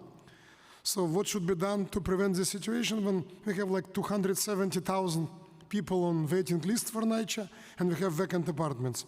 Also, every time I'm in Nycha buildings, I see that Nycha clearly doesn't have, I would not call it inventory, but at least list of people who are supposed to live in Nycha, who should live in Nycha, and who should not live in Nycha. And something should be done about it. And if you talk to every president of tenant association, they will tell you who should not live in their buildings and still living there. That's why they're breaking entrance doors, locks, and everything else, because they don't have keys, because they should not be there in the first place. While people whose income is very low, they cannot get in. So people who shouldn't be there are living there, and people who should be there are still waiting. That's Nycha. In terms of HPD, I also have tons of questions, but it's interrelated with Nycha. We mentioned today a lot of times about Section 8. You know the story. Just recently, our beautiful Nycha sent thousands of termination letters, thousands and thousands of termination letters to Section 8 recipients, and then apologized and said it is a computer who is to blame. Not the person who did it, but the computer is to blame for sending thousands of letters of termination, creating havoc in lives of so many residents of New York City and social workers as well. So, but the main reason why many landlords do not want to accept Section 8 very, very often is not being greedy. But Section 8 very often pays so late for Section 8 that nobody wants to deal with it. Very often it's a late payments from Section 8. That's the reason why many landlords do not want to take Section 8 vouchers. So that's also should be looked at, like how often is the late payments for Section 8 to landlords. That issue alone can help a lot. And finally, HPD, as a former journalist, I can tell you that many existing housing programs are totally unknown to hundreds of thousands of people. Not thousands, hundreds of thousands. I love Housing Connect program, by the way. It's very useful. But many people are not aware how to apply for DRI program, for SCRI program, for federal 202 program, for federal 811 program, like and Michelama programs, and of course lotteries. Like people are learning about lotteries 3 months after it's finished, like so. Just by informing people, including seniors, including people with low income, informing New Yorkers better information through all possibilities about existing rental assistance programs, you will avoid a lot of evictions and a lot of homelessness in our city. Thank you for all of these questions and answers. Thank you so much, Councilmember Kagan. I'll send it to my colleagues on the panel, but before I do, your hearing you speak is making me homesick. Я все понимаю по-русски, но очень плохо говорю. Я родилась в Москве. So I hope you understand my questions. You ask them in Russian. Ask them in Russian, even better. So as you stated, the administrative burdens of some of our rental assistance programs are really a barrier to homeowners or to building owners who want to participate in the process. And it also makes it very difficult for the New Yorkers who need that housing support the most. We make people prove over and over again, in effect, how desperate they are for the help when we know that they're struggling. So that's why we really wanted to make sure this plan tackled that head on, and that's the way we measure success. So that's a really important aspect of the plan, so I'm glad that you brought that up. And I'll have my colleagues at Nycha answer some of the rest of your questions. Sure. Thank you so much, Councilmember. I really appreciate it. In terms of vacancies at Nycha, our vacancy rate is way lower than the city's vacancy rate. It still remains about 1%. At any given time, of our about 179,000 units, we have about 1,600 units that are off the rent roll. They are in, just because an apartment is vacant doesn't mean it's not going to be rented. It does take a considerable amount of time to get an apartment in a rentable condition. The average Nycha tenant lives in their apartment for about 20 years. Before an apartment is turned over, it needs to be fully abated. It needs to be, upgraded significantly before it is put back on the rent roll. So that is why you do see vacancies at Nycha. It's not, it is not for, there is no like warehousing or anything like that going on. In terms of folks who are living in apartments who are not on the lease, it is our population at Nycha is about 400,000, and everybody knows that it's significantly higher than that because there are people living on the lease, living in apartments off the lease. Over the last year or so, we have created ways that make it easier for tenants to get on leases. So this way, and that would be the best for everybody, for people to step forward. And also to make sure that people know that getting on a lease gives you security. It gives you the ability to have succession rights, the ability to stay in your community. And folks who are on the lease will respect their communities more too as well. But at the same time too, the fact that there are people who are not on a lease living in apartments is just another symptom of the housing crisis that we have in New York. They're living in apartments off the lease, maybe longer than they would like to because they don't have other places to go. So this is, part of a larger problem, but it is a problem that we're aware of and we're working through. Thank you. Thank you so much, Councilmember Kagan. I next want to turn it over to our Chair of Public Housing, Councilmember Aviles. Good afternoon, everyone. So I guess I'd like to start some questions with Commissioner Carrion. Thank you for your testimony and the work on the plan. Is Nycha exempted from being listed on the HPD DOB violation database?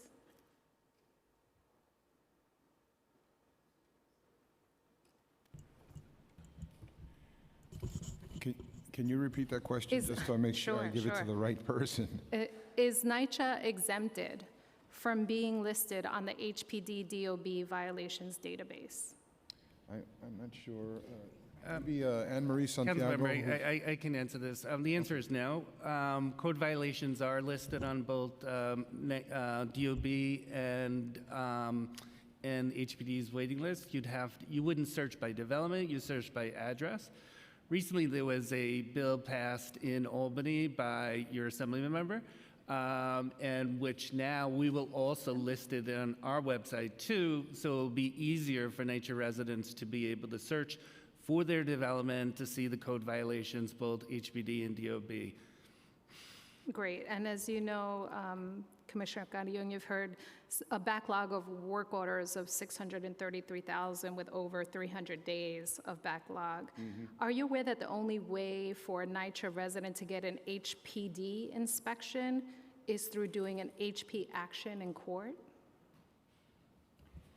Let me bring up Deputy Commissioner for Enforcement that deals with these issues, and in fact is in active conversations with Nycha at the moment. Anne Marie Santiago, I think she can be most helpful.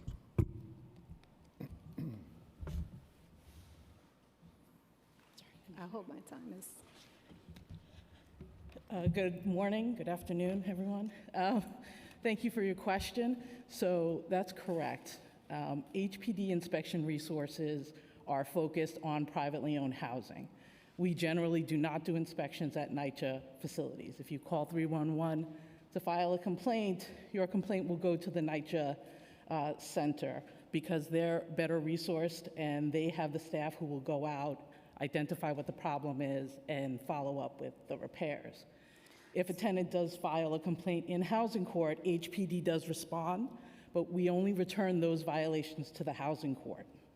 So would you agree, given the 633,000 backlog with a 300-day average wait for remedy, that this feels like an onerous process for a Nycha tenant to have to go through a court process, unlike private tenants, to get some relief or to get an actual inspection in their apartments? So private tenants call 311, file a complaint, and have the city respond so that we can pursue enforcement if necessary against the owner. In the case of Nycha, Nycha is the owner, and they're the best positioned, as they have tons of oversight, as you know, federal oversight as well as city oversight, to do the repairs. And I think the most resource, the way to best use our resources is to ensure that Nycha has the resources to respond when tenants complain. Does the city also have an equivalent number of backlog cases with an average remedy of over 300 days? HPD doesn't do the repairs, so I think the 300 days that you're referring to is the repair timeline.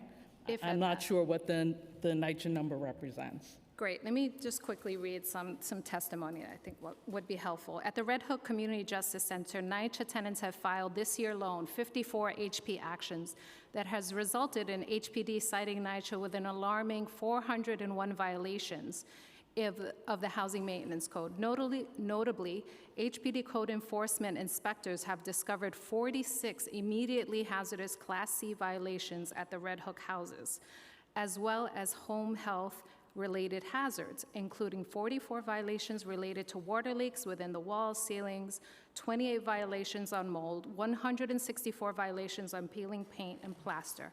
Tenants living in this unlawful conditions often have had open Nycha tickets reported for months, if not years. Unlike private tenants, HPD does not appear in housing court to support public housing tenants with their repairs or complaints, and does not provide direct notice to Nycha of cited violations as they do all other landlords. More concerningly, HPD administratively cancels public housing. Chair, if I may just finish. cancels public housing complaints reported to the agency, does not currently maintain public data of these cited code violations, and does not maintain accurate residential addresses of NYCHA buildings. HPD code enforcement inspectors are regularly sent into the field with wrong AKA addresses of NYCHA buildings, showing up at apartments of a neighbor or submitting a wrong tenant report to the court, causing frustration for tenants. NYCHA staff and court alike, and wasting valuable city inspector time. When HPD does not complete an inspection, they do not follow up to ensure cited violations are cured, even immediate hazardous Class C violations that private landlords are required by law to address within 24 hours. In Red Hook, we see the health and safety effects of this neglect and lack of oversight on a daily basis. Can you respond? I'll respond to that, Councilmember. Thank you so much for your question, and I think you will find broad, full-throated agreement that the conditions at NYCHA are unacceptable, and that's why we wanted to focus on NYCHA squarely in this housing blueprint, really for the first time, where past plans have assumed that we are waiting around for the federal government to fix it. I also think that we are past the time to diagnose the problems at NYCHA. I think there's broad agreement in this room on all sides of the table that the conditions at NYCHA are desperately in need of repair, and now is the time to try to move forward with some tools to do that, which is why that was our top priority when we came in this new administration, to make sure that the NYCHA tenants had the tools that they needed and the choices that they could make in order to move forward for a full renovation of each one of those buildings. And I'll pass it off to NYCHA to speak to more of the specifics. Sure. Thank you so much, Councilmember. And I truly respect the work that Commissioner Santiago does and the HPD team. And I thought, and if I believed that, you know, their inspecting our apartments would get work done quicker, I would welcome it in a minute. However, as you know, in Red Hook, we have over $500 million in capital needs just for your two developments alone, Red Hook East and West. Red Hook houses were built in 1939. It still has much of the same infrastructure. A lot of the issues that you see in Red Hook are water related. They are related to the original plumbing. And it literally, I sometimes say the apartments are literally eating themselves from the inside. Until we get significant investment, we are going to continue to have the same problems at Red Hook houses. I think the plan addresses that. I think the plan that we came up with in Albany, too, can potentially address that. And I look forward to engaging the residents in Red Hook. Some of the tenant association presidents in your district supported it strongly, and we look forward to starting a new path, you know, to actually get repairs. So I appreciate your response, but it doesn't quite address the situation that I think the one thing we applauded certainly with the chief housing officer is definitely pulling in public housing, pulling in homelessness, and having a more comprehensive view of how to address this critical issue. Nevertheless, it does not, and this is not a matter of respect. We respect the work of all of our city colleagues who are grinding every single day for our residents. This is a matter of service level and what is not happening. So my question is why New York City public housing residents continue to be treated as second-class citizens and not given the full-throated support of every other city agency, including HPD. If HPD is the agency to put the fire under NYCHA or needs to actually do something quite different because NYCHA is either incapable or unwilling or doesn't have the money for it, we are in a position to have to demand that every city agency weigh in to ensure appropriate levels of support for our New York City residents. So that's really what is underneath here, is how is NYCHA and HPD and DOH all putting the full weight of their agencies behind the most vulnerable New Yorkers. And yes, we are well aware of the capital backlog. And there is another question around what happens to those developments that are not, when the trust gets developed in the trust, that are not privatized. Where's the capital investment for those New Yorkers that are in aging buildings that are crumbling? That we have not seen. We have seen no plan to address that either. So those are all elements that are connected here. So, again, Councilmember, and we worked really closely with the delegation on a Build Back Better plan that we really thought that would bring the investment that we needed into this portfolio. Unfortunately, it did not happen. It can, for decades. This is a decades-long, Correct, yes. a decades-long problem that we don't need to rehash. We understand. Here we are at the city government of New York. So the question remains, how will the city government of New York provide the best quality housing for its New York City public housing residents? We are long past understanding that the state government is not here to save public housing. The federal government has walked away. The question on the table is, how will New York City fully invest in protecting public housing, right? And Councilmember, if we thought for a second, as my colleague at Nycha said, that having HPD's resources to do it inspection by inspection, violation by violation, would be a support to Nycha and help Nycha move faster in that, we would do it in a second. But the $40 billion capital backlog means that the time has passed for looking at this, diagnosing problems one by one and apartment by apartment. All these buildings really need a comprehensive renovation, and that's what this plan is going to deliver. I hear that, but I will tell you that tenants that do HP actions get remedies much quicker than they do when they're just in the Nycha mill. And I think that really remains to be explored. Thank you so much, Chair Aviles. I'm always going to call you Chair because you're my public housing chair. No, thank you for those questions. And just a quick tag on to Councilmember Aviles' questions and line of questioning. So Nycha, the transformation plan, Nycha 2.0, all of these plans that Nycha and the previous administration have put forward and now are being supplemented by the blueprint.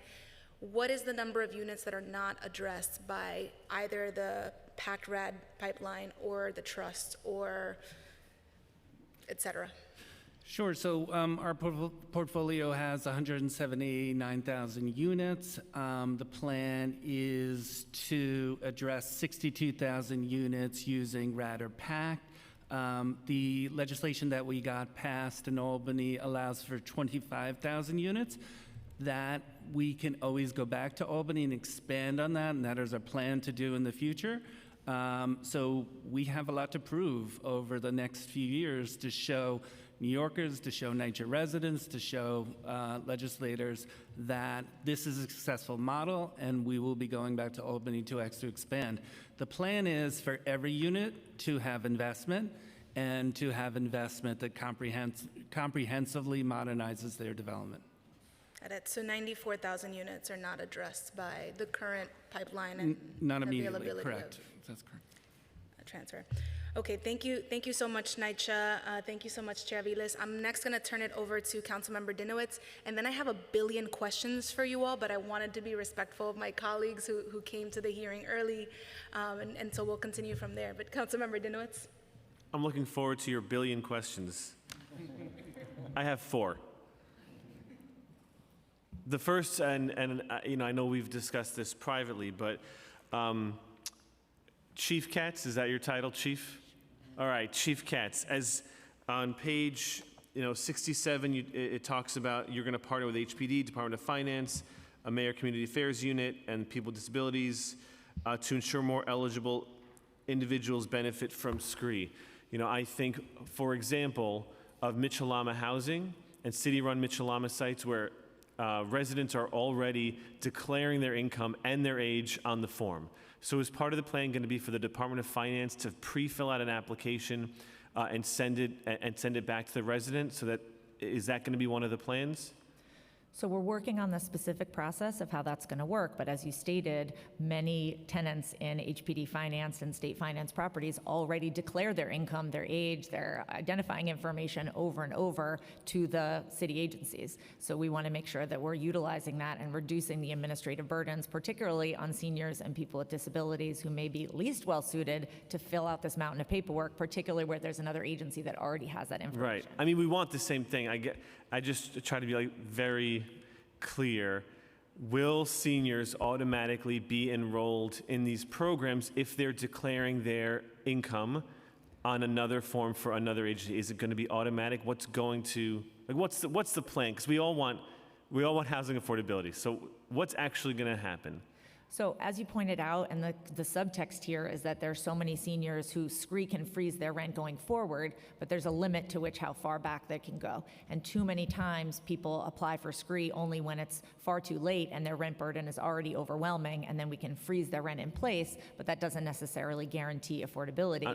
So we're going to push it as absolutely as far as we can go. In terms I'm just saying, of like, data now going forward, is it something that seniors could look forward to if they fill out the form for, again, because we've spoken about Tracy Towers as one of the examples in my district, that there are hundreds and hundreds of residents filling out this form. What can we expect? Is it that they're automatically going to be enrolled going forward? Let's pretend we can't look back. Let's look forward. Will they automatically be enrolled? Will they automatically get something in the mail saying, hey, here's a pre-filled out form, just sign here and you're good? So that's absolutely the aspiration, and we're working with Department of Finance to push that as far as we can with as much data sharing and backing of technology to try to make it as seamless as possible for our seniors. Okay, I'm looking forward to that for the older adults in those buildings and a number of the buildings. I'm going to come back to Tracy. Can you guys define what the city views of as transit rich? You have a section in here about, you phrase it as people over cars, something like that. And you said in transit-rich areas, eliminating, I don't want to misquote it, so I won't, and I'll just say it's something like no more parking requirements in transit-rich areas. And I have what I think is a disagreement, but I want to know what the city considers a transit-rich environment. So we should set up some time with the Department of City Planning to get a full briefing on the City of Yes zoning text amendment, but I'll say that the zoning resolution already has a definition of what a transit zone is embedded in it in terms of places where parts of the city that are very heavily served by transit that could rely less on cars. And I love that I'm talking to, that someone from the Bronx is on this panel who knows the Bronx really well. And I know it's zoning, and I understand how the zoning works. It just happens to be, it doesn't meet the needs of people in the Bronx. So I just did, quick Google map, Google Maps technology. It's great. In my district, if I'm around 242nd Street and Broadway, which is the 1 train, is the 9 bus, some may consider that transit rich. But if I want to get from that part of my district, which isn't even the farthest west of my district, to the Wakefield campus of Montefiore, which is just outside my district, or to the Nereid Avenue Rain Senior Center, it takes about an hour. It takes that long to get from City Hall to those two places. Right. It takes about an hour. Right, and from City Hall, Times Square, Union Square, you can roughly get to most places in the city in about an hour. Lots of train lines, geographic location, lots of bus lines. It's not the same when you have one train line going north and south, maybe a bus that rarely goes east and west. Are you going to specifically rely on the zoning, or will you have your own definition that actually meets the needs of different communities throughout the city?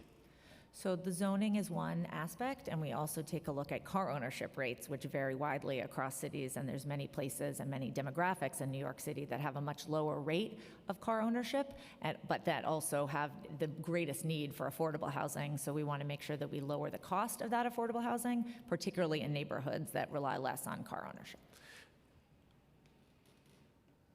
I would just ask that you define neighborhoods that rely on car ownership, those neighborhoods that require car ownership. There's about to be a school. It's coming up on the land use committee to be heard, and it's defined as being in a transit-rich zone. But the students who are going to have to go there, who are going to get to go there rather, are not going to have easy accessibility to transit because there's no good east-west travel in the Bronx. Thank you. Just going back to my first question, this is really quick. As you're working with other agencies, I hope you include the Department of Veteran Services. And in your, it's not listed here. I don't know if that was by design or just because you were naming a few of the agencies. But of course, our veterans receive services from the city, the state, the federal government, and can certainly use the support of our city administration in collaborating to get those services. So 2 more questions. One is about homeless. Okay, 1 more question. Okay, homelessness and homeless shelters. You say the city commits to supporting the health of New Yorkers experiencing homelessness by providing better access to health care, services, and support. We're in the midst of dealing with a potential shelter provider in District 11 who is not given clear goals and clear communication about what services are going to be provided for the high-need community that is potentially going to move in to this shelter. And so are there going to be clear guidelines for what better access to healthcare services and support looks like? Is there going to be clear guidelines shared with the community? And are there going to be clear expectations for the shelter providers? Because to my knowledge right now, and from what I observe going on in the community, there are no clear guidelines for the services that need to be provided, because if there were, the residents of the shelters would get the services they need. Sure. Thank you so much for your questions. So I'll start with the conversation around veterans, and I really appreciate you bringing up the Department of Veteran Services. That department and veterans homelessness in general is that a lot of the work that we're doing around streamlining the placement process was really born in something we did several years ago, where we tried to create a rapid response specifically for homeless veterans. So that really tested and stretched the capacity of a lot of our programs and really tested the flexibility of those programs in our effort to house veterans as quickly as possible. And we saw a drastic reduction through that really concerted effort amongst all the different agencies, which is actually how the Department of Veteran Services was born in the first place, to make sure that we reduced veterans' homelessness. So that was a great inspiration for, if we can do it for veterans, what can't we bring to bear a better interagency coordination to have a more concerted effort to reduce homelessness across the board. And then something that we've noticed in our discussions with the Health and Hospitals Corporation as we developed this plan, and they were really willing and excited collaborators on the creation of the plan, because of all the medical services in the world, we heard over and over from H&H providers that if someone doesn't have a stable roof over their head, all the medication and all the hospitalizations in the world are not going to help resolve that. And there's a base of homeless tenants and New Yorkers who are bouncing back and forth between the hospital system and the shelter system isn't always the best place to recover from your medical needs. So we really want to make sure that we push in some health services to help people recover faster and prevent people from bouncing it around. And also, Molly Park is here from the Department of Homeless Services to speak more to that. Yeah, thank you so much. More than happy to talk about the services that we provide in shelter, because providing high-quality social services within the shelter setting is really important to us. There are baseline services that are consistent across every site, so every site has caseworkers. It is a mandate both from our state oversight agency, but important to us that every client is working with their caseworker on an independent living plan, that is addressing their various needs. And these are very personal plans that each individual, each family is putting together to think about their own path to permanency and their own needs. Caseworkers are there to support them. Housing specialists are there to support them. And then beyond that, the services that are provided can vary by shelter. So there are sites that are very employment focused. There are employment specialists. There are mental health shelters that have a high level of mental health services. Many of our families with children sites have on-site childcare. There is a range, but there are social services, wraparound social services in every site that we provide. But lastly, it is always very important to us that there is an emphasis on connecting clients to services in the community. The intent behind homelessness is that, and the homeless services that we provide, is that stay in shelter should be short.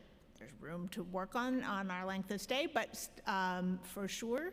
But emergency shelter is intended to serve people in an emergency situation, and we don't want people to be connected to services only while they are in the shelter system. So referrals out to community-based services is an incredibly important part of what we do because it provides for better continuity. With respect to any given shelter, happy to follow up offline, but while a shelter is in the planning process, it is the responsibility of the provider and DHS to work together to put together the full complement of services to make sure that it is ready to open. That will be. Thank you, Deputy Commissioner. Thank I'm you. so sorry. I'll just say thank you. We don't have the room for very All right. much longer. Thank you very much. Thank you, So Chair. If you want to follow up, that's I'm happy to help you do that. Okay, thank you so much. I want to turn it to Councilmember Brewer, and then I'll. Thank you. I've been listening, so I'm not new to being here this morning. And Jessica Katz, that was an amazingly fabulous statement. All right, I got 5 questions, and you can decide what to answer, or you can get back to me later. Harborview is sitting there, Nycha. When I was in the city council 20 years ago, I signed off on affordable housing there, and I haven't heard a word since, except I know that Trinity has made an offer. That is a lot of units of affordable housing based on Hudson Yards. What happened? Number 2, the TIL program. I know that may not be the discussion today, but in Manhattan, some folks want to go to HCFC. They don't want to hear about ANC or whatever that initial is. How can we figure out what to do and give us some numbers in Manhattan as to the status of the TILs that are not yet converted to home ownership? Number 3, I'm a big fan of Roseanne Haggerty. I believe in right to shelter, but are we ever going to pay people's rent so they stay in their apartment and not have to just deal with third party and all the one-shots? How are we going to people in their homes before they end up homeless? Number 4, the hotels. We got the Maxwell, the Paramount. I'll work with the union. What other hotels are available in the borough of Manhattan to be converted under all the opportunities that exist? And I also want to say Ward's Island. This is my idea. Should be a Mitchell-Lama program, lots of land. It's in Manhattan. Why are we not converting it to similar as we did with, used to be Welfare Island, now called Roosevelt. I've been there when it was Welfare Island. And keep it affordable, working, of course, with the institutions that are there and the state. Those are how many more we need to buy? Some of the SROs on the Upper West Side, some of them are for sale. They make easy housing. Why are we not doing that? Thank you very much. Thank you. Thank you. And administration, I'm just going to keep you to her clock. So anything else, we can follow up afterwards. That's fine with me. All right, so I'll try to go quick. I could do another 30, but. Of course. Yes, we know. Thank you so much, Councilmember Brewer. Let's see where to start. So on the SROs for sale, that's a project that's near and dear to my heart. So when there's one that comes up for sale or one that you think that sale can be negotiated, please absolutely let us know or let the Supportive Housing Network of New York know, and we can make sure to pair those up. 83rd Street and 111th Street, we'll talk. Great, fantastic. On the hotel conversions, we were very lucky to get the hotel conversions bill this year that provides both the funding from last year's budget that we were not able to spend because we did not have the regulatory relief that we needed to convert the hotels. So now we're able and eager to do that, and we're actively seeking proposals to do so. On the right to shelter and on tenant protections, we were happy in this plan to be able to announce that we have $35 million in tenant protections. So that includes more neighborhoods for the HPD Partners in Preservation Program, new staff and more resources for HPD's anti-harassment unit to keep people in their But do you homes. pay the rent without a third party? Yes or no? We have a variety of different rental subsidy programs in New York City. We have many more than in most cities. I know them all. Yes, and the problem here is a couple different things. One is the administrative burdens of using those programs. So sometimes landlords refuse to rent to them. So we want to make sure that we poured a ton of resources into source of income discrimination so that people who have those rental subsidies are able to find units as quickly as possible. I'm saying pay the rent so they don't get evicted. Agreed. And what else? I think for the individual programs, I think we should have a conversation offline with Commissioner Carrion about specific projects. Harborview? Councilmember, I think we should meet soon to talk about Harbor View and to talk about, the history of the project. I mean, as you know it better than Where's anyone. my housing? You know it better than anyone. I Yes, do. correct. There was a plan under the last administration. Yeah. So let's just go. Ward's Island? Ward's Island, that's Molly. I can jump in on Ward's Island just because we are there. There are hugely complicated intergovernmental land use issues there. Happy to put heads together with colleagues, but I would flag that it's a really complicated one. And so was Roosevelt Island. Thank you.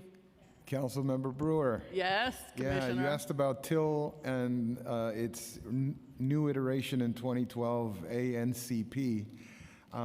We financed 22 ANCP projects in 47 buildings. 46 of them were Till buildings. These buildings have completed renovations or are now undergoing renovations, and we're working very closely with a lot of others. Okay, just, in Harlem, there are people who do not want to go from Till to ANCP. They want to go to HDFC. Well, that's the short version. I put a lot of money in to help them with their mortgage.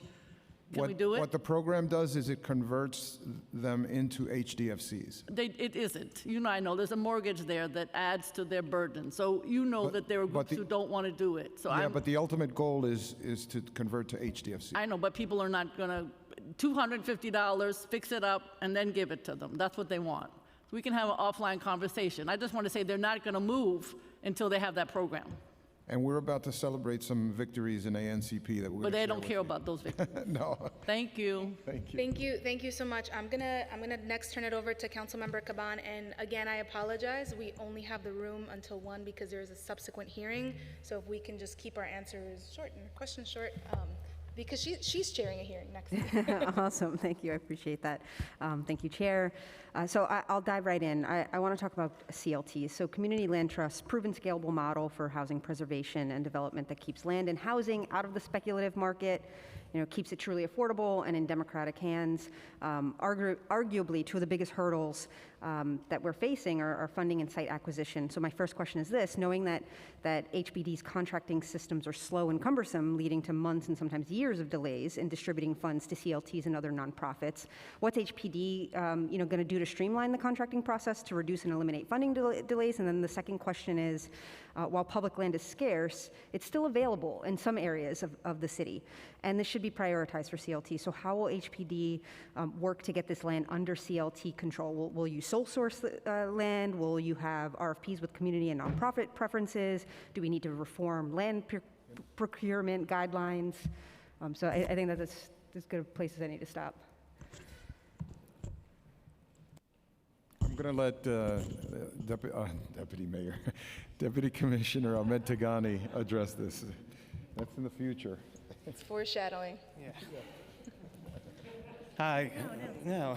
Hi. Good afternoon. Good morning, afternoon. I'll try to be very quick. Councilmember, those are very good questions. So CLTs are actually an integral part of our strategy. We have 1,000 in the pipeline, and we've put money in the last administration, and it's part of the centerpiece of our work here. I oversee the Office of Neighborhood Strategies. We oversee planning, neighborhood stabilization, a lot of the work where we connect both people in the communities, tenant organizers, legal aid organizations around the work we try to do to build on public land. HPD public land, land owned by other city agencies. We have, in the last 8 years, put together 38 RFPs that built 13,000 units of housing.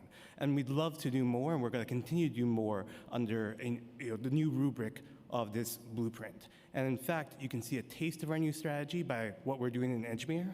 In Edgemere, we have a resiliency-based rezoning that goes and it coincides with our RFEI, a request for expression of interest, that is looking for a new CLT.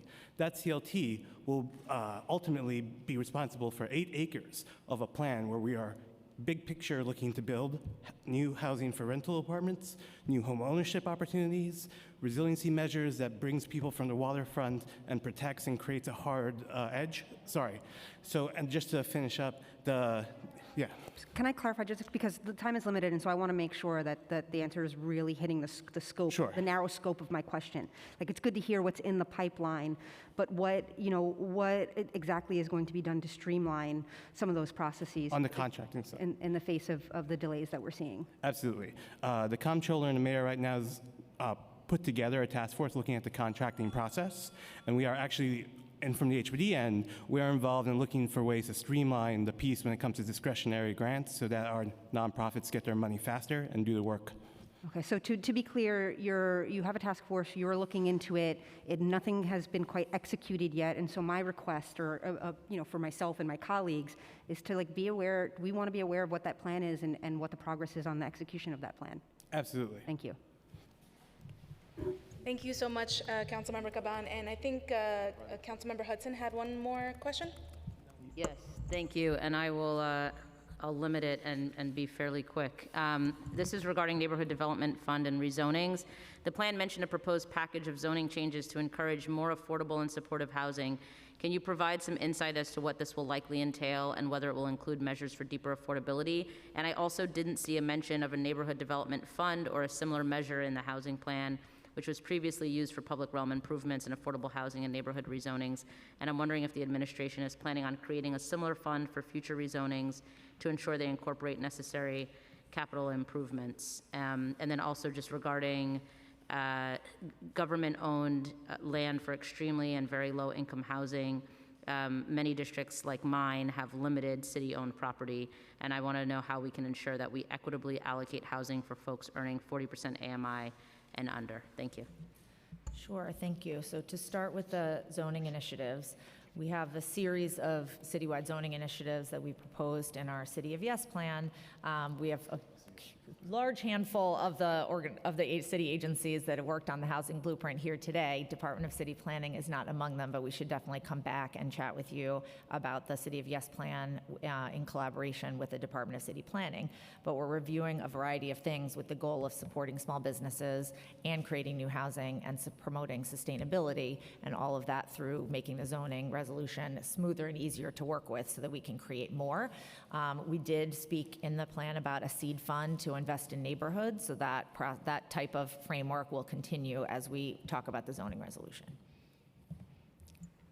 Thank you. I also want to make sure we get her NDF question, the Neighborhood Development Fund. So the way that we refer to it in the plan is through the seed fund, so we'll continue to utilize that framework to invest in neighborhoods as we move forward with zoning changes as well. All right. Thank you. Thank you to my colleagues. Okay, so if we can do these sort of, rapid fire, that would be awesome. I know you know all the answers, but I just want to make sure that we have a chance to publicly discuss on the record. Chief Katz, one of the things that you talk about in the plan is getting more transparency for the total census of people who are in shelter. So we wanted to understand, local law 37 of 1998 actually requires this census already and this transparency. So what exactly is going to be changing in what is being reported? So as we've talked about, there's a variety of different shelter systems. So at HPD, there's a shelter system that is not included in the daily census, and the length of stay there is actually longer than what it is in the DHS system. So we really wanted to make sure that we have full accountability and transparency for the council, for ourselves, and for the general public about the full scope of homelessness, and that we're better able to address homelessness regardless of the route that you got there, the pathway that you got there, or the shelter system whose door you walk through. So we want to really make sure we do that, because we think that transparency and accountability has to be a hallmark of this if we're going to put a dent into homelessness. Thank you. And next question, you talk a lot about how we're trying to prevent homelessness to begin with, right? Making sure we're lifting administrative burdens for folks that have to go through the system. But can you talk about homelessness diversion tactics and programs that will be used by the administration? Sure. So most of our social safety net programs that we talked about have these tremendous administrative burdens. So the moment that you need help, you have to run around to 20 million different city agencies and try to collect paperwork. So we are hoping that by streamlining that process, by making it easier for New Yorkers who are seeking help to get the help that they need, that will in itself be a homelessness prevention measure and certainly make the lives of people who need it and who are at risk of homelessness easier. We're also putting in the emergency microgrants for domestic violence survivors who we've seen are at high risk of entering the homeless shelter system, to try to, before that happens and before they take that scary step of moving into a homeless shelter, to provide them with an emergency microgrant so that they can just do whatever it takes, whatever they need in order to solve their immediate crisis situation, in the hopes that that will be a homelessness prevention measure as well. Thank you. And I've mentioned this to you before, but I've also heard it from so many colleagues. Home base just doesn't answer our calls. We, as council members, we call home bases and we try to get our constituents help to divert them, to have home base help folks from ever entering the system. In what ways are home bases going to be changing the ways that they provide service to the public, but also are responsive to elected officials? Sure. So home base has been an incredibly important prevention tool, and it's in many ways a victim of its own success and how many people have been moving through the home base program. So we've also incorporated millions of dollars in the plan in terms of expanding our prevention processes as well.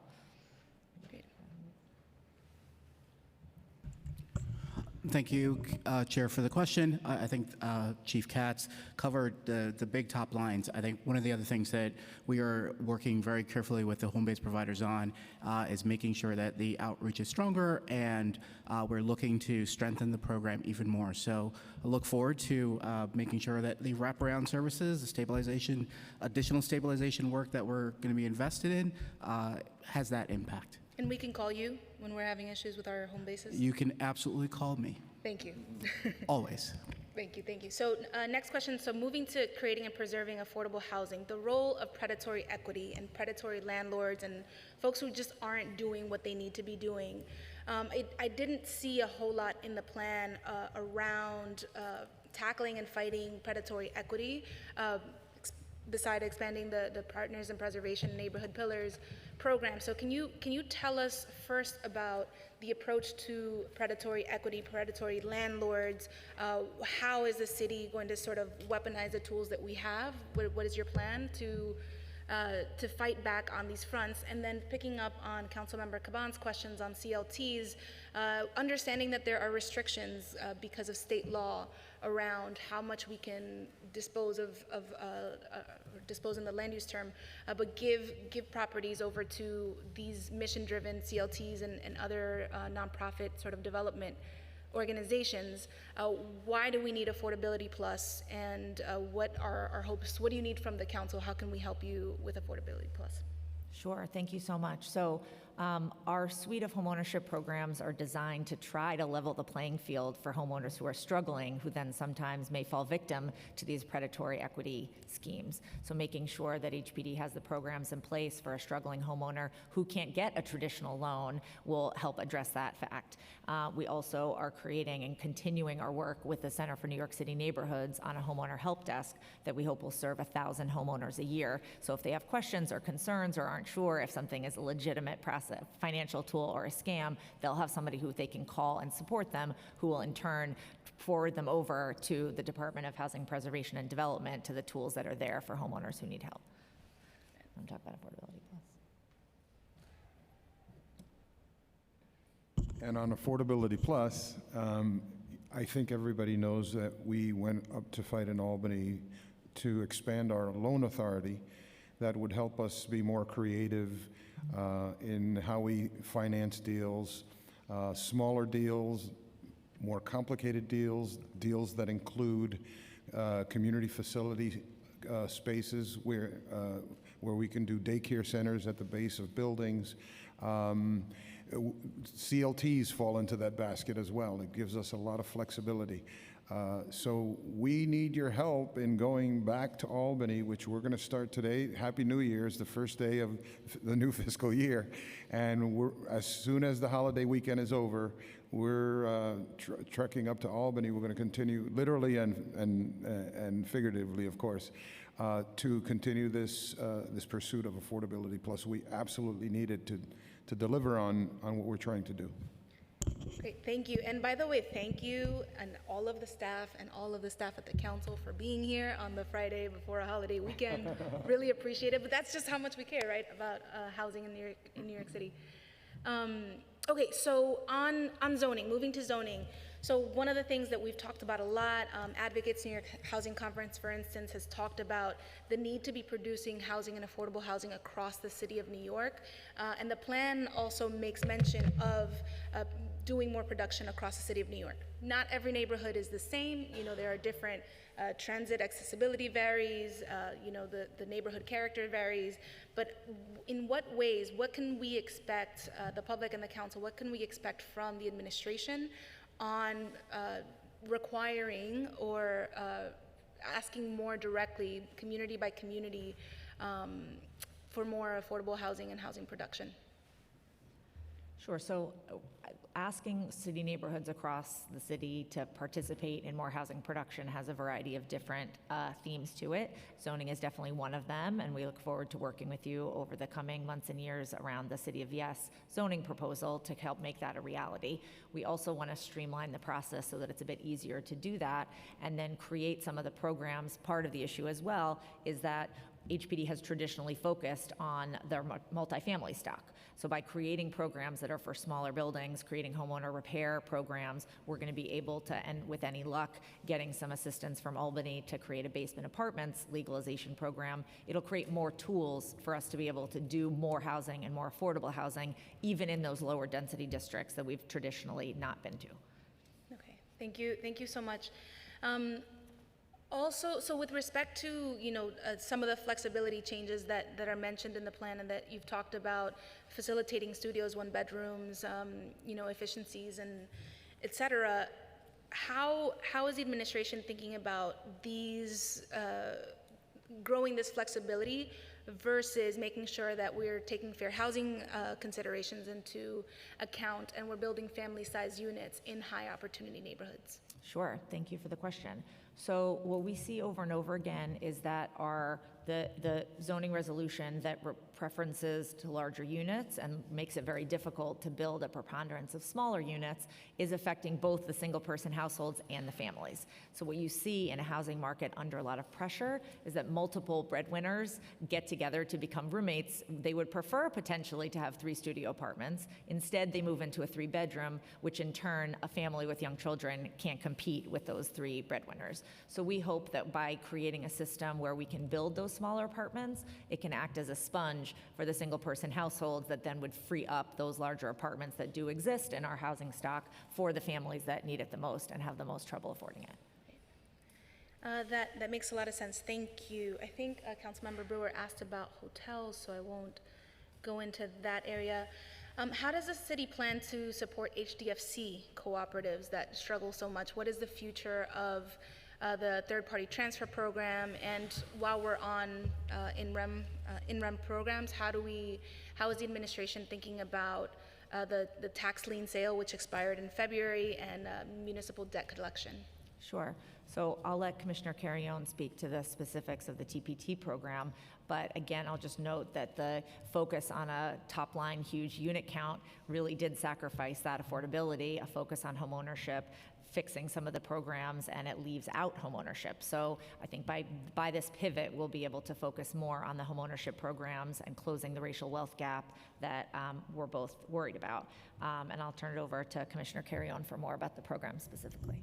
Okay, well, I want to start by saying that we should call third-party transfer what it is.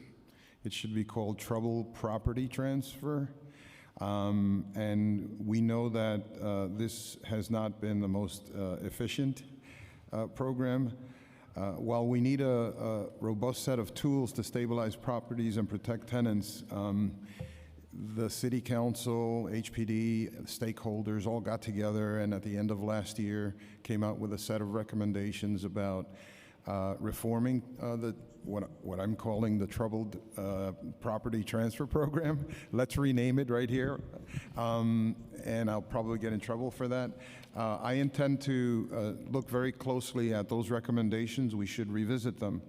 But it's important to note that this program is only one tactic. We need, as the Chief Housing Officer suggests, and is present in our plan and is budgeted to the tune of $44 million. We need the down payment assistance program. We need the home fix to help people address their issues. We need the homeowner help desk, which we will expand. And one other aspect of this is the owner side, right? The owner resource center. We need to support owners, and we need them to have more ready access to us and to stand up the infrastructure that they need on our side so that we can help them avoid going into the newly named program, the Troubled Property Program. I like it. You keep the acronym. We'll know what you're talking about. Super helpful. So I'm hearing a focus on just prevention of getting to that point. And I think on municipal debt collection, that is something really important. There's a coalition, the Abolish the Lien Sale Coalition, that has been working on a set of proposals. And we look forward to talking with the administration about how we can move forward and have more of a focus on retaining the home ownership where possible. Okay. So can you talk to us a little bit about which programs the city plans to expand for acquisition and stabilization of distressed apartments and homes? And particularly, this question really stems from the focus on preservation, the focus on keeping what we have and improving what we have. We haven't talked about J51, we haven't talked about Article 11s, we haven't talked about a lot of different tools that the administration has historically had, one of which, J51, actually expired yesterday. So what is the administration thinking about in terms of dedicating real capital dollars, resources to help distressed, smaller property owners? Sure, thank you. Yes, the J51 program unfortunately expired yesterday, and we had a great session in Albany with the Public Housing Trust and with the hotel conversions bill and several other successes, but J51 was definitely one that we're going to feel the pain on, and we want to go back to Albany and make sure that program is renewed and refreshed in a better way. We also are excited to work with this new city council on a great pipeline of Article 11 projects that we've been moving forward, which is a great way for the city agencies and the council to work together on preserving small buildings and large buildings to make sure that we provide that exemption. So that's been a really, really critical tool for tens of thousands of apartments across the city. The two programs that we're using to help not-for-profits and CBOs on the ground work on the most distressed buildings and identify those are the Partners in Preservation program that helps us to identify the buildings where tenant harassment may be taking place and address it, as well as the Neighborhood Pillars program, which we're also bringing back, that helps to preserve quality and affordability of some of the most difficult buildings and help CBOs actually purchase those buildings so that we can identify the ones that really need the help, where the tenants are motivated to work with us and work with them on creating those programs. So we've put millions of dollars into those programs, and we're really looking forward to relaunching them in this administration. Great. Thank you so much, and I completely agree. Those are programs that are really important to help us identify landlords that wouldn't otherwise come to the city, and making sure that they have access to the city's resources to update their buildings. Okay, I'm going to skip ahead because there's a lot of chapters in here. Focusing on Nycha for just a second, for just a moment. Oh, thank you. Because I'm short, so now I want to sit up here. So in thinking and talking about the trust, there were remaining issues with the Nycha Preservation Trust, even at the time of passage. As you know, I was and continue to be supportive of the Nycha Preservation, right? Isn't it blocking my face? I was and I You won't continue to tell. be supportive of the Nycha Preservation Trust. Congratulations on passage, but there were outstanding questions that remain, right, in terms of community and resident engagement, in terms of accountability, in terms of how exactly the opt-in process will work. So can you describe for us and for the public how is the administration, how is Nycha thinking about how to structure the voting process? For instance, how will we determine, how will Nycha determine in proposed rules what is significant community engagement, and what are you hearing from tenants? Sure, so I'll start and then pass it over to Nycha. I was so proud to work with you in our former roles on some of the early projects that kind of created the seeds of this idea that Nycha tenants should have a say in the future of their properties. It is a very big step that we're taking, both in the trust and in the PACT program, for government to frankly step back a little bit, take away a little bit of our own power, and let Nycha residents decide the future of their properties. We did not think, however, that having the specific decisions about how these elections and processes are going to work warrants a one-size-fits-all process, and certainly not one that would be decided, in the middle of the night in Albany in a rush. So we built into the legislation a process by which we create some rules around that election and opt-in process that I'll let Nycha speak to in more detail. Sure. And thank you so much, Council Member. And the process by voting is the first of its kind in this country, and it is really exciting. So for the first time, Nycha residents will have the ability to decide what their community is going to look like. They can decide they want the trust. They can decide they want another investment strategy, or they can decide at this time, we are going to sit this one out. We're going to wait and see how it goes, and then you can come back to us and ask us, and again, in the future. So the legislation says that by October 15th, we have to publish rules. The rules have to have some minimum things that are very significant. Residents will be able to vote online, in person, or by mail, all good government ways to increase turnout. They will also have to be notified in 4 different ways before an election, by email, by phone calls, by snail mail, and by posting. So folks will know that there will be an election, they will be engaged. There also has to be public hearings as well, at the local level, and engagement. The way we got there was by talking to residents and by talking to community groups. The opt-in strategy was really something that was built on the ground. And the way we're going to write these rules is the same way. We are forming a committee of advocates and of residents who will work with Nycha between now and mid-October to publish those rules. And they will be a resident-led process that will publish the rules. Once the rules are published, the public, Nycha residents, anyone who's interested in this subject will have the opportunity to comment on them. There will also be a public hearing on those rules, and then there will be a final set of rules that will be set out in December. Got it. This has to be a collaborative process, and we will keep that going. Thank you so much, Mr. VP Brian. What about the governance structure of the trust itself? One criticism that I heard loud and clear throughout the process, and I want to make sure to give space to, is that residents feel like they will not have access to the governance structure. So I understand there's actually more seats for residents on the trust than on the Nycha board, but still there's this feeling that the residents being chosen by the chair is not fair, that it should be something that is directly chosen by the residents. So can you speak to that? Sure, and this was a criticism that we heard of the original bill that came out, and that's why we work with the sponsors to amend it. There are 4 residents who will be on the board. 3 of them will all be nominated by residents. So the chair and the mayor, when they go to appoint them, they will be appointing only from nominations that the Resident Advisory Board and the CCOB tell the mayor or the chair, like, these are the 2 you have to consider. So these folks will be truly Nycha reps and truly representing the tenants who live in the developments. Thank you so much, and I anticipate there will be much more on that you will hear from the public and from residents. I wanted to give that space here.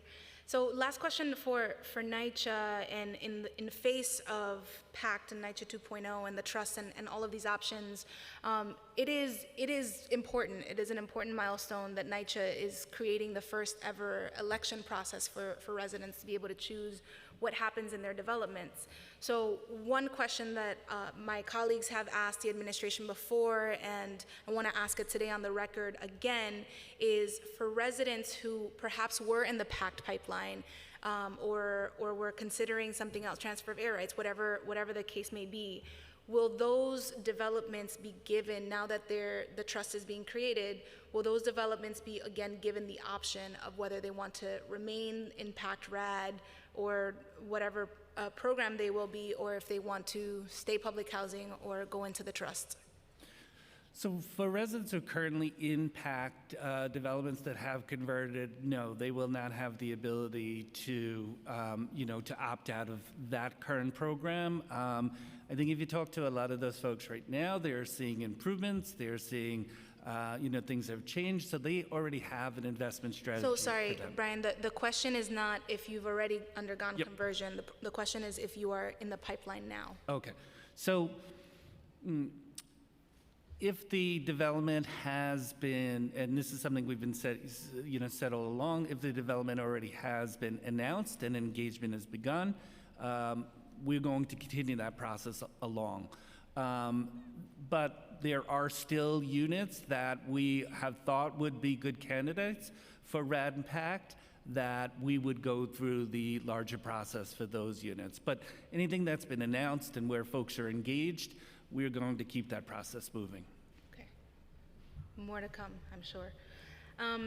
Okay, one thing that I forgot to ask on the HPD front, and I do not expect you to have this information today, but would be helpful for us. So as J51 conversations continue and property tax reform and 421A and everything else, could you share with this council on the Article 11 front and J51 front a geography of what buildings have received these benefits over the past, 10, 15 years, so that we can get a sense of how it's working, where it's working, and where the gaps are?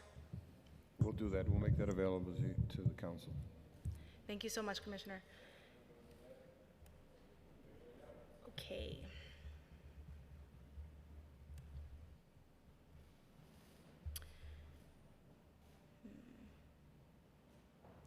So just another question on municipal debt collection.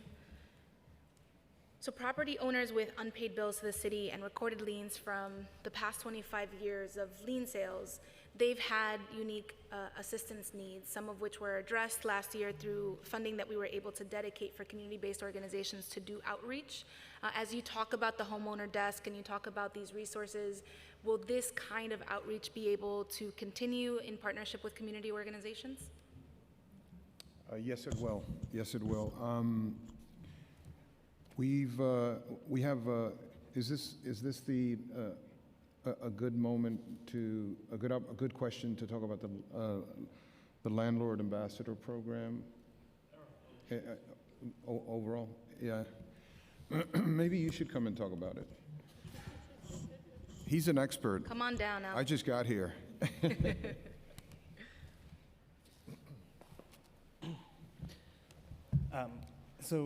Chair, I think, yes, so we're going to continue doing the outreach programs, and in fact, more of our work is going to be rooted in our outreach in advance of moving forward with programs, and specifically with people with lived experience. So throughout the plan, you see that here on the homeownership side, the networks we've built in our pilot program for our homeowner help desk have helped us connect with nonprofits who are doing the work in the community and helped us improved it, and we'll be mapping out how we expand it in the future.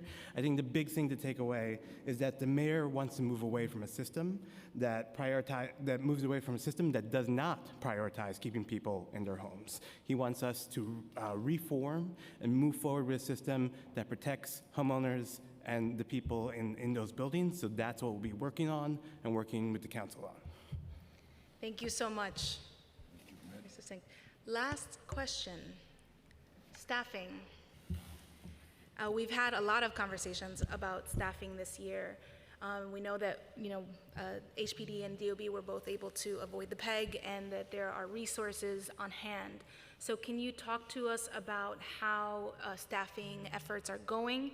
And in particular, I'd love to hear from the administration regarding the role that different factors play in the difficulty. So are there state civil service barriers? Are there issues of competitiveness with the private sector because we don't work remotely in the city of New York and we pay less than other entities? Can you talk about some of the challenges and how HPD is trying to meet this moment? Sure, I'd be happy to. Thank you.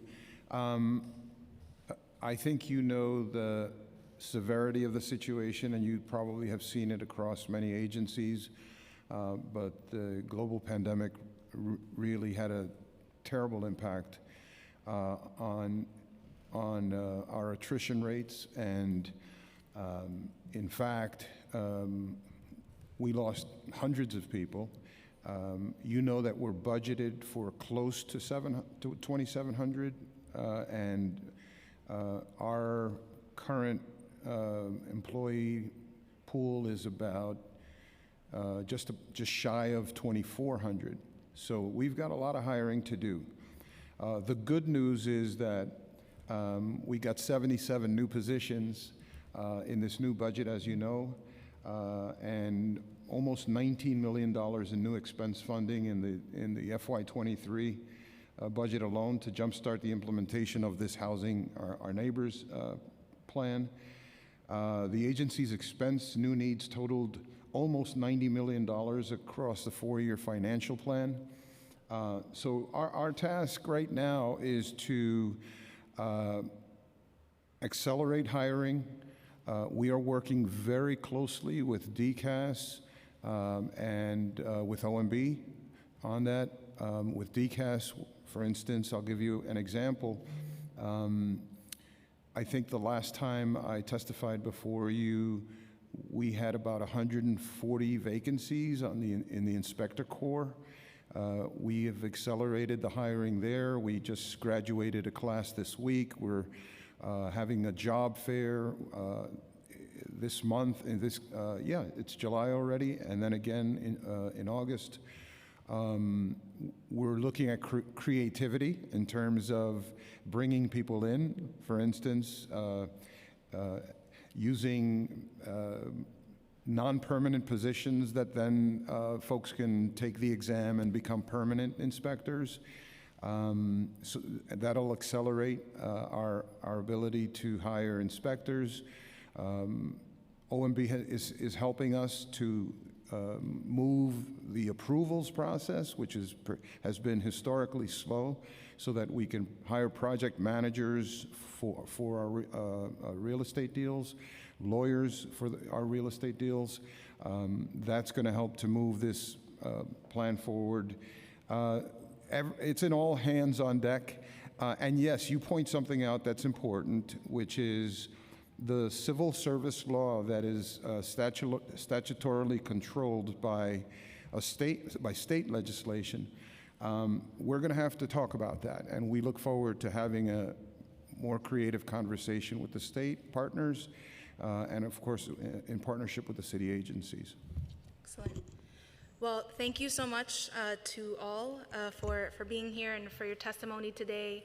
Just to say in closing before we move to public testimony, we at the council blue in the face, chanting for $4 billion per year for capital dedication from the administration. One of the things that we heard very much about was limits that we have in Albany. But even before we reach those limits for volume cap in Albany, I also heard about the inability or the historically not high capital commitment rates for our city agencies.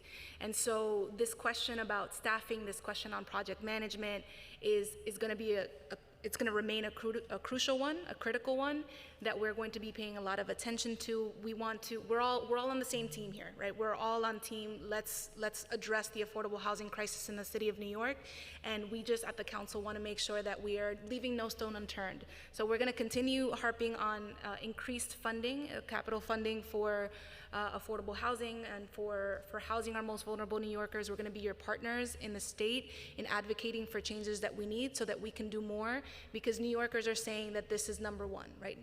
The affordable housing crisis is number one.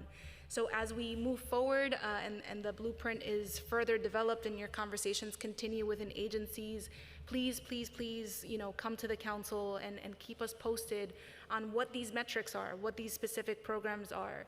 You mentioned some, Chief Katz, in your testimony earlier around numbers and figures for increased commitments. We want to see more of that, and we want to be able to make sure that you have what you need, right? So if you give us a baseline, then we can work with you. But again, thank you for being here on July 1st, the first hearing of the fiscal year. Thank you, Commissioner Carrion, and really look forward to continued partnership on all of these fronts. Thank you.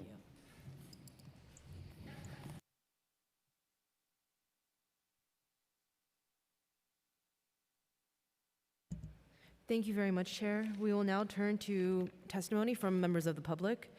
For those who are present in person, please come up to the table to my right once your name has been called. For panelists who are attending virtually, we will call individuals one by one to testify. We will limit public testimony to 2 minutes each, in the interest of time.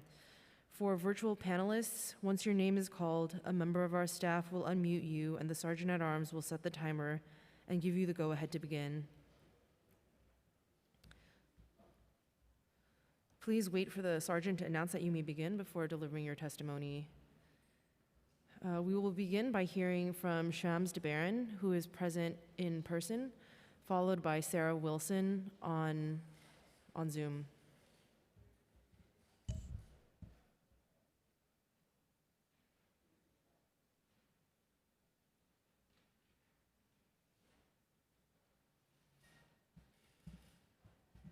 Thank you very much. You may begin when you're ready. Can you please just press the button to turn on your microphone? Me too. We're both there in spirit. Right. I'll get there. So, if I'm a little slow or whatever, pardon me. Well, good morning or afternoon to all of you who are here on what is also the first day of July Homeless Rights Month. Myself and another impacted advocate, Maria Teresa, declared that July would be Homeless Rights Month last year. And so we're all we're all acknowledging it throughout the city.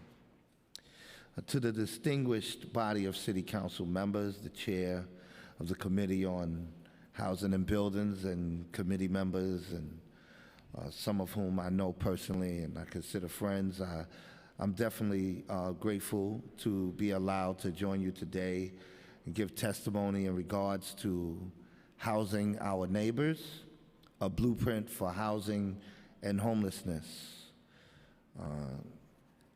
Housing our neighbors is truly a game-changing document that will forever be etched in history as one of the greatest initiatives to come forth from the leadership of this city and its beautiful citizens, myself included. As our Mayor Eric Adams said, the blueprint reflects the hard-won wisdom and lived experiences of hundreds of New York City's leading experts on housing, including homeless and formerly homeless New Yorkers, Nycha residents, advocates, and academics, and individuals who design, build, and operate housing of every kind. Jessica Katz, our Chief Housing Officer, says of the blueprint that it rewrites the rules of what a housing plan is by asking New Yorkers experiencing homelessness to advise. You can wrap, yeah. on how city programs could help better serve their needs. The mayor, our chief housing officer, deputy mayors, DSS, HPD, and other commissioners have done a great job in sourcing ideas on what this blueprint should entail by engaging a diverse group of stakeholders, all of whom have helped design the blueprint to house our neighbors.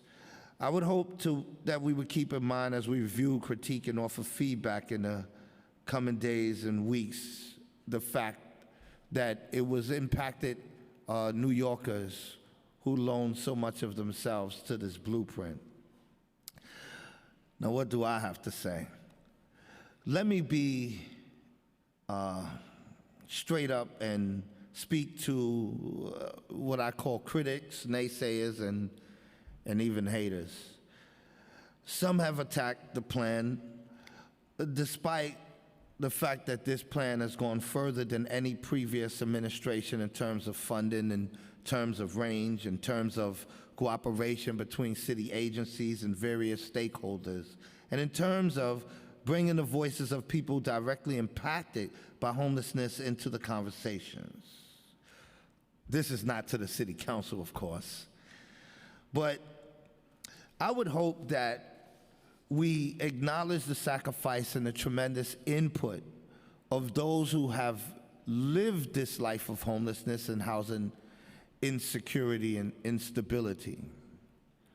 I don't care if anyone is anti-Eric Adams, anti-black and brown leadership, anti-woman, anti-woman leadership, and anti-change. I don't care if people are simply here to justify their existence as nonprofits, advocates, and activists. What we should be careful not to do is use our privilege and platforms to diminish the work, contributions, and impact of those of us who are homeless and formerly homeless. It is time for us to finally have a seat at the table, a voice in the discussions, a hand in the decision making. Thank you. Thank you. And I apologize. We need to make sure everybody has a chance to speak. But I just want to acknowledge the work that you do and the advocacy that we see you do every single day. We haven't met in person, but I know exactly who you are. So I just want to appreciate you and thank you for coming on down today and sharing those words. Thank you, and thank you for all that you do as well. I watch you all closely, especially you, and I appreciate all that you do. And these are good conversations that will help us, move the needle forward and hopefully end homelessness in the city. Thank you. Thank you so much. Yeah. I hope you make it to La República Dominicana. Yes. Thank you. Thank you. We will now hear from Sarah Wilson, followed by Emily Goldstein and Oksana Miranova. Time starts now. Hi, everyone. Good afternoon. Nobody ever wants to follow sham, so this is going to be a little difficult. All right, so my name is Sarah Wilson. I do advocacy with the Safety Net Project out of Urban Justice, local New York, Shout, and I've also been quite honored to be a part of the mayoral roundtable of directly impacted people. It's both an honor and a privilege to be able to work with all of these organizations, but today I'm here as a representative of the directly impacted people, so I registered as myself. Formerly homeless, disabled, recovering person who's currently in supportive housing, part of the vulnerable population that's often overlooked, misunderstood, discredited, and misrepresented. I only became eligible for a voucher for my fixed income, needing a fixed rent because I had to become homeless for 2 years and stay 744 consecutive days and nights in 5 different shelters to be eligible for some sort of subsidy. I say all this to say that part of my advocacy work, or really all of it, is to make sure that these conditions change. And through these organizations and the City Council, I'm quite hopeful that these changes can and will be made. Sorry, I got a lot of notes here. As far as suggestions, because there are quite a few, the congregate shelter system needs to be omitted from existence. I've heard talk on Jessica Katz, and I'm quite excited to hear that the doubling up of apartments, one of the asks was always to let those apartments be available for families, so that sounds quite exciting. I know 2 gentlemen that currently have a double. They don't know each other, but they both have restraining orders because they just can't get along. That would be much better suited for both of them in studios, and that to be opened up to a small family. I know Jessica, and I'm going to shout you out one more time. A lot of times in these meetings, say she feel bad that she's re-traumatizing us. And I always say we're re-traumatized daily through a sight, a smell, a sound. To be re-traumatized for a purposeful solution, a resolution, is everything Time I could ask for expired. and more. I got 2 more seconds and I'm going to shut up.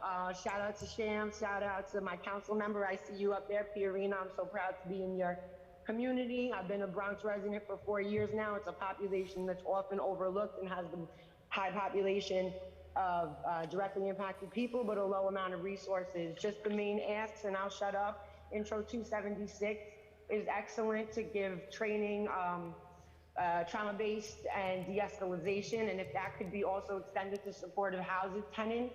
I know it gets difficult when it gets to state funding and city funding, but I believe that could be done. Access to city FEP vouchers, and if you're in supportive housing agencies, increase the amount of agencies that can do the housing applications, maybe make it on Access HRA, do away with the 90-day eligibility criteria in the city FEP's voucher that a resident has to be a resident for 90 days in a shelter, increase the amount of very low-income apartments, increase the amount of supportive housing, and make them able to interchange between agencies or be able to reside in an HPD unit through the scattered site. I know I'm missing something. Oh, and please back to the state on the overdose prevention centers, and I think I'll shut up and God bless y'all. Ha. Thank you so much, Sarah. Lots of love and appreciation. Thank you for representing District 14 today. Thank you. We will now hear from Emily Goldstein, followed by Oksana Mironova and Jacqueline Simone. Starting time. Thank you, Committee Chair Sanchez and members of the Housing and Buildings Committee for the opportunity to testify today. My name is Emily Goldstein. I'm the Director of Organizing and Advocacy at the Association for Neighborhood and Housing Development, or ANHD. For many years, ANHD has advocated for the city to move away from the problematic affordable housing unit count goals of past housing plans. That metric led to a focus on so-called affordable housing solutions that really just chased after numbers instead of prioritizing the needs of struggling New Yorkers. Instead, we should be focusing on the outcomes our communities need. Outcomes like ending homelessness, preventing displacement, eliminating rent burdens, and ensuring that all New Yorkers actually have safe, healthy housing.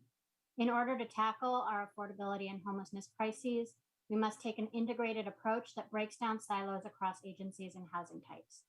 We applaud Mayor Adams and his administration for taking these leaps, and we believe the framework of the Housing Our Neighbors Blueprint creates an opportunity to focus instead on the human impacts of our housing policies with metrics that better correspond to the outcomes that actually matter in people's day-to-day lives. However, the plan published by the administration does lack clear and transparent policies, metrics, and timelines. These are essential for accountability and for evaluating progress and success.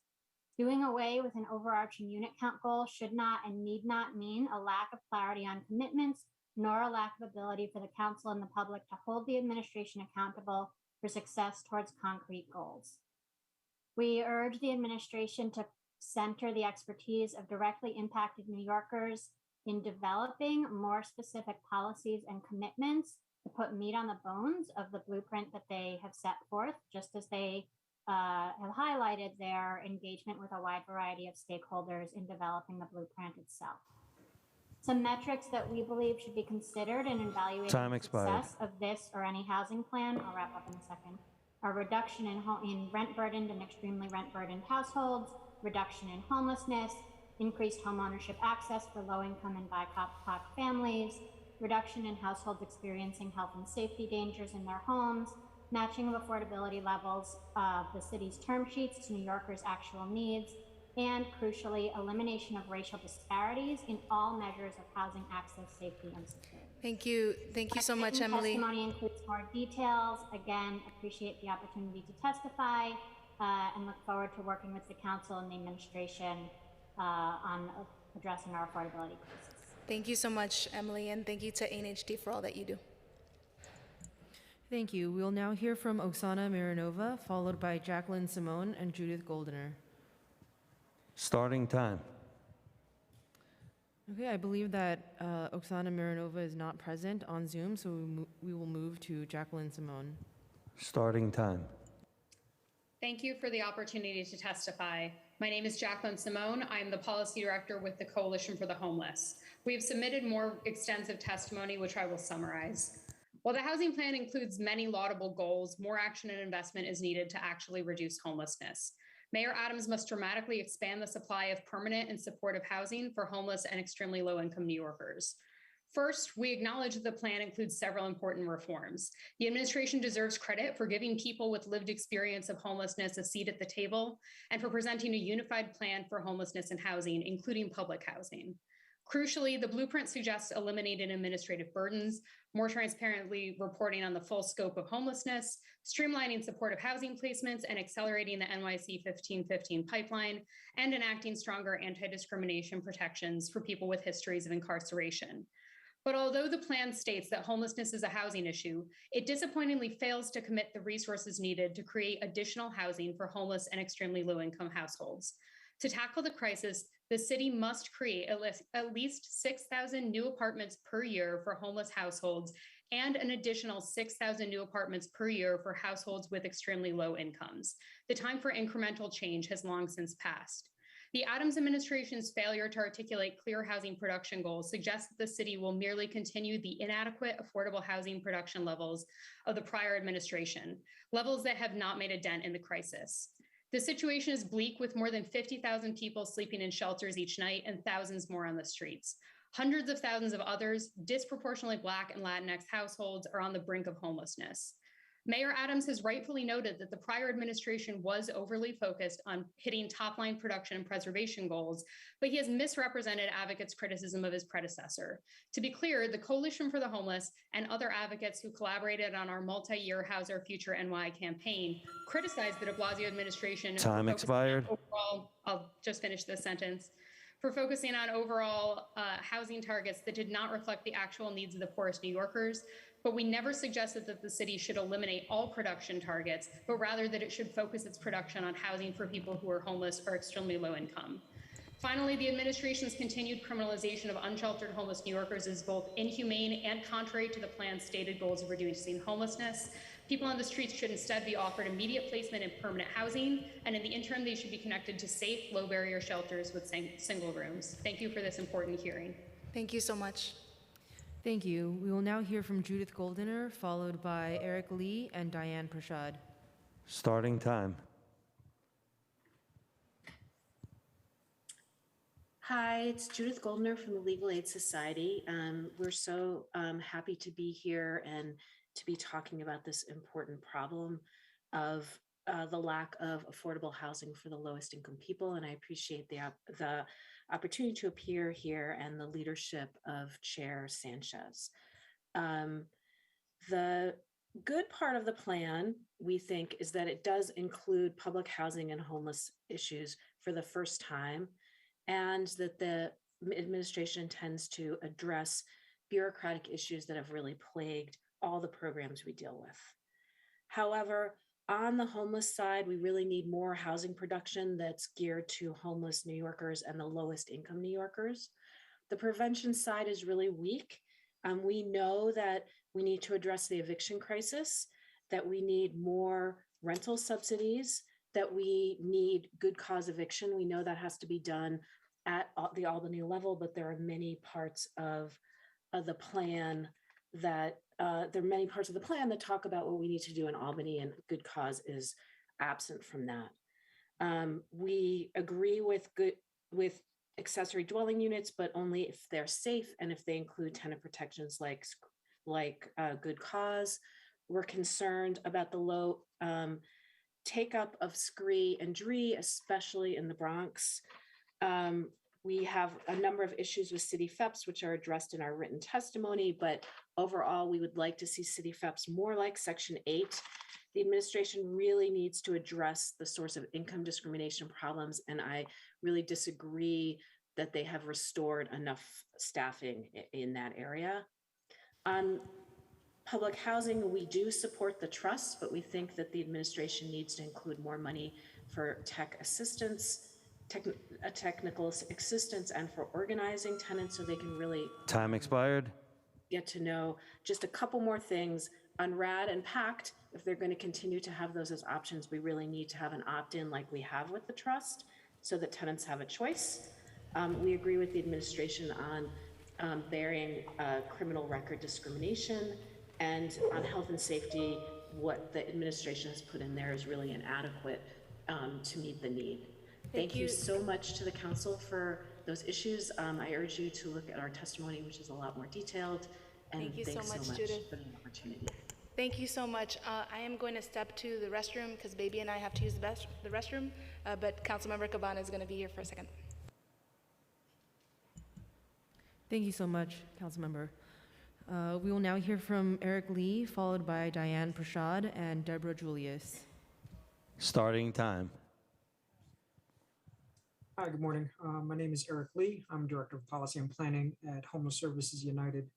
Thank you, Chair Sanchez and members of the Housing and Buildings Committee for allowing me to testify today. I want to echo the comments from Judith and Jacqueline around the plan. It's a bold vision to increase accessibility to housing in New York City, but there's much work to be done in order to align practice with and budget with the actual plan. It's refreshing that it's a unified plan for the first time of homelessness and housing. But with regards to metrics, as mentioned, while we don't want to focus on overall high production goals, we do want to see the creation of affordable housing for deeply low income and New Yorkers, as well as people experiencing homelessness. Minimally, we would like to see at least 8,000 units created per year.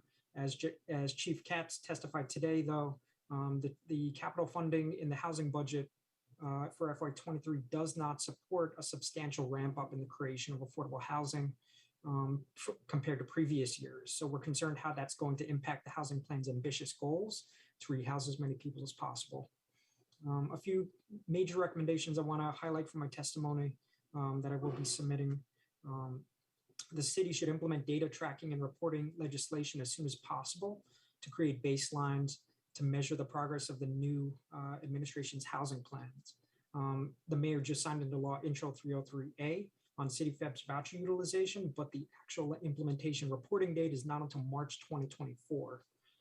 The council should also codify the mayor's commitment to holding other agencies accountable for housing placements and transparency about the number of people experiencing homelessness by passing Intro 211 and 212A, but likewise, the implementation date should be moved up from March 24 to as soon as possible.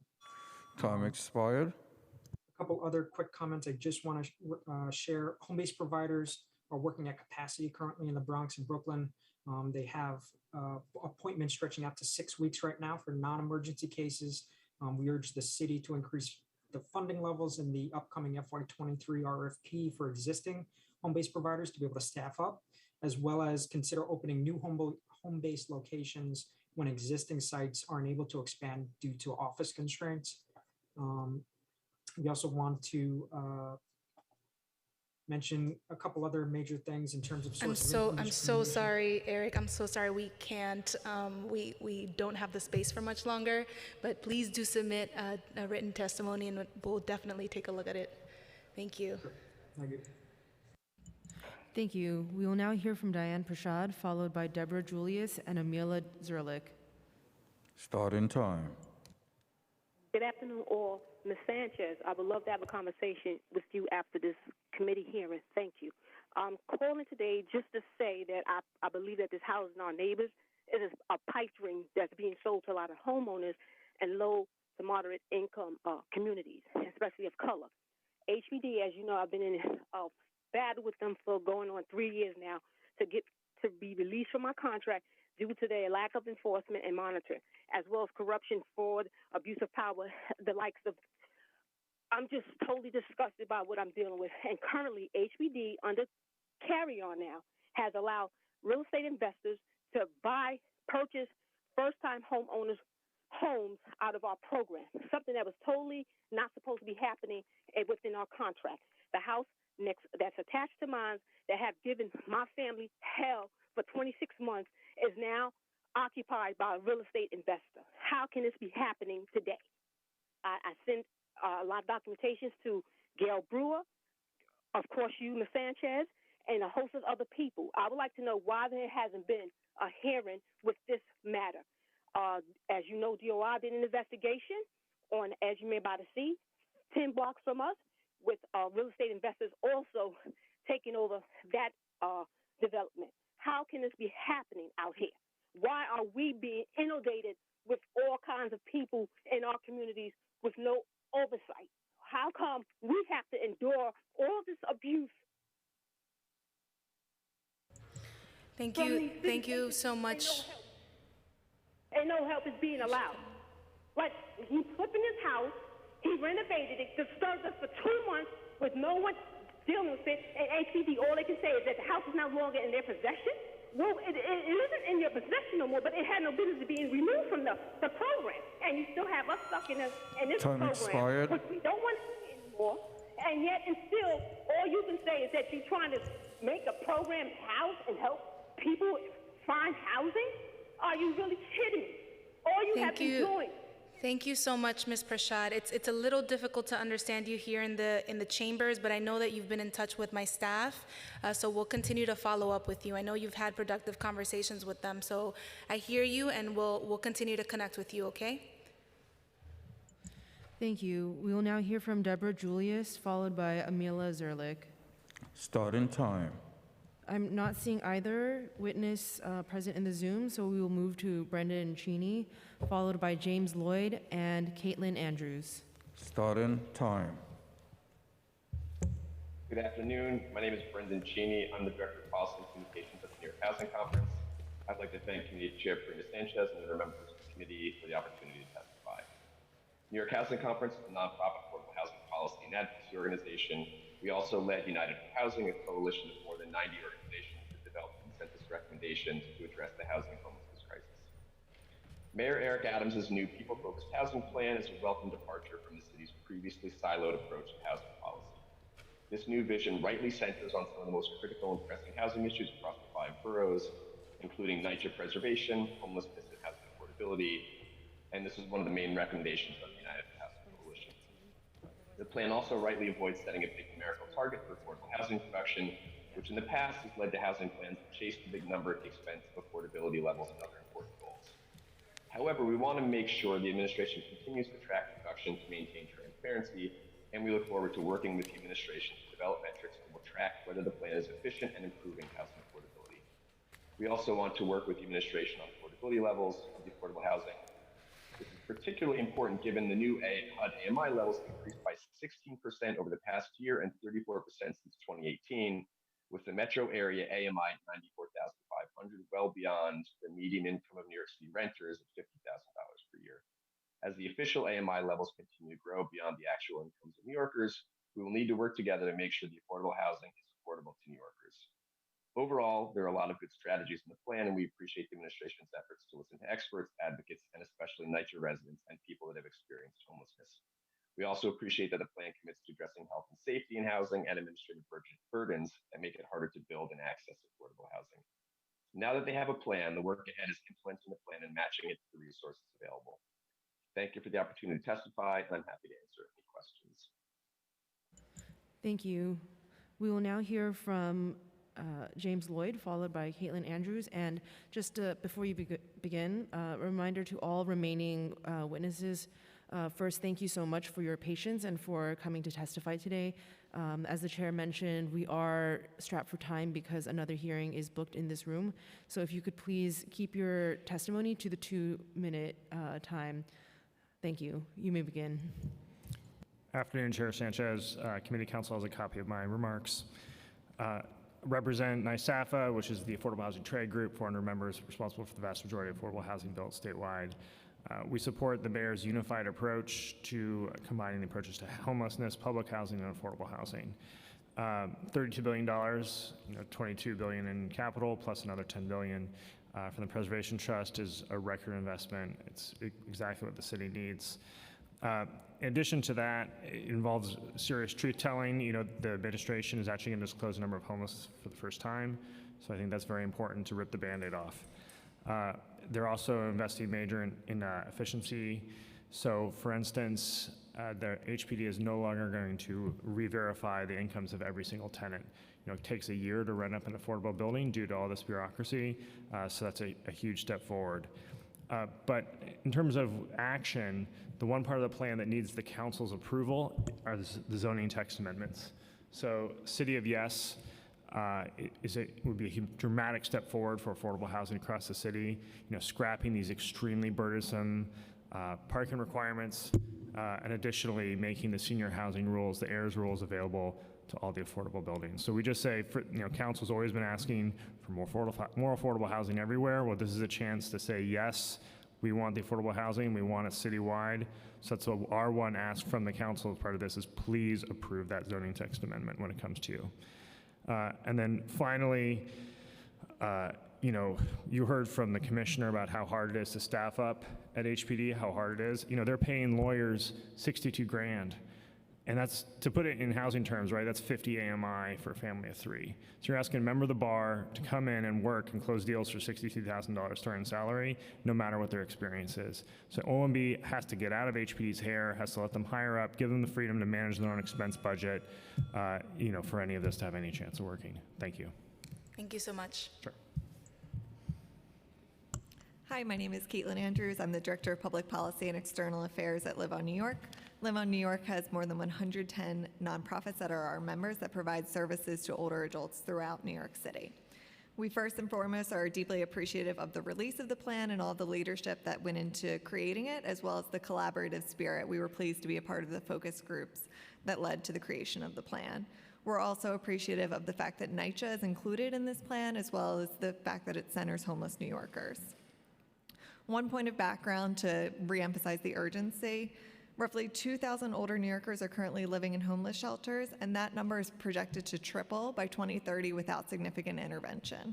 So the time is now for action. Specifically within the plan, we are incredibly supportive of the intent to utilize zoning to encourage a wide range of housing types. We're supportive of accessory dwelling units, which offer the opportunity for caregivers to live closer to care recipients, as well as the conversion of vacant hotels into affordable housing. We're also wholeheartedly supportive of the intent to prioritize people over parking, as well as to incorporate community spaces within affordable housing. And we encourage there to be a survey to look at what existing community spaces are not currently what they could be and should be incorporated into future developments such as older adult centers. We're supportive of the automatic enrollment in SCREE, that goal to expand that and make it less burdensome to apply for SCREE, as well as to accelerate the production of supportive housing. We do hope that that extends to the Senior Affordable Rental Assistance Program as well. Beyond that, I want to emphasize that we continue to push for the $4 billion annually in capital funding, as well as the need to staff up HPD. With that, my testimony contains a lot more, but thank you for your time. Thank you so much. Appreciate Live On. Thank you. We will now hear from MJ Okma, followed by Patrick Boyle and William Spisak. Starting time.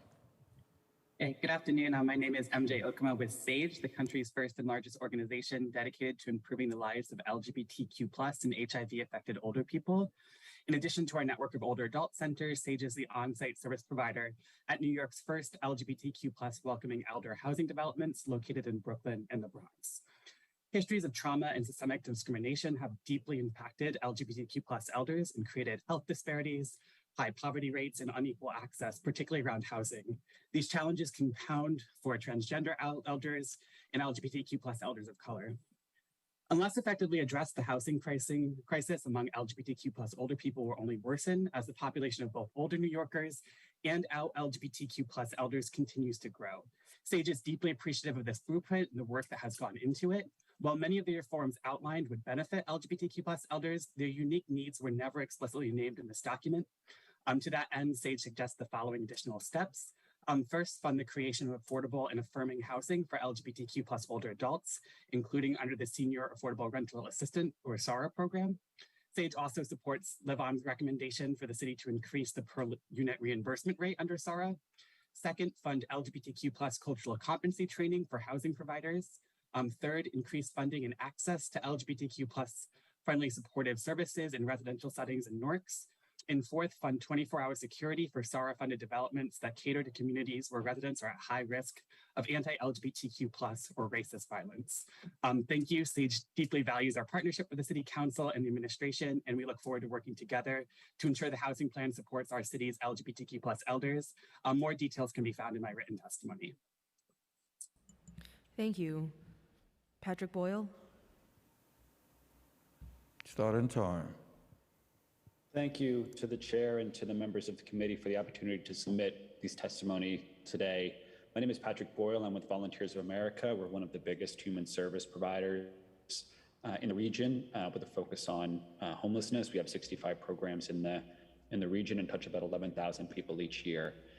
So I want to thank the administration and the team and all the staff for this plan, and particularly we want to emphasize the fact that it took the voices of people experiencing homelessness, Nycha residents in the formation of the plan, which we greatly credit the administration with.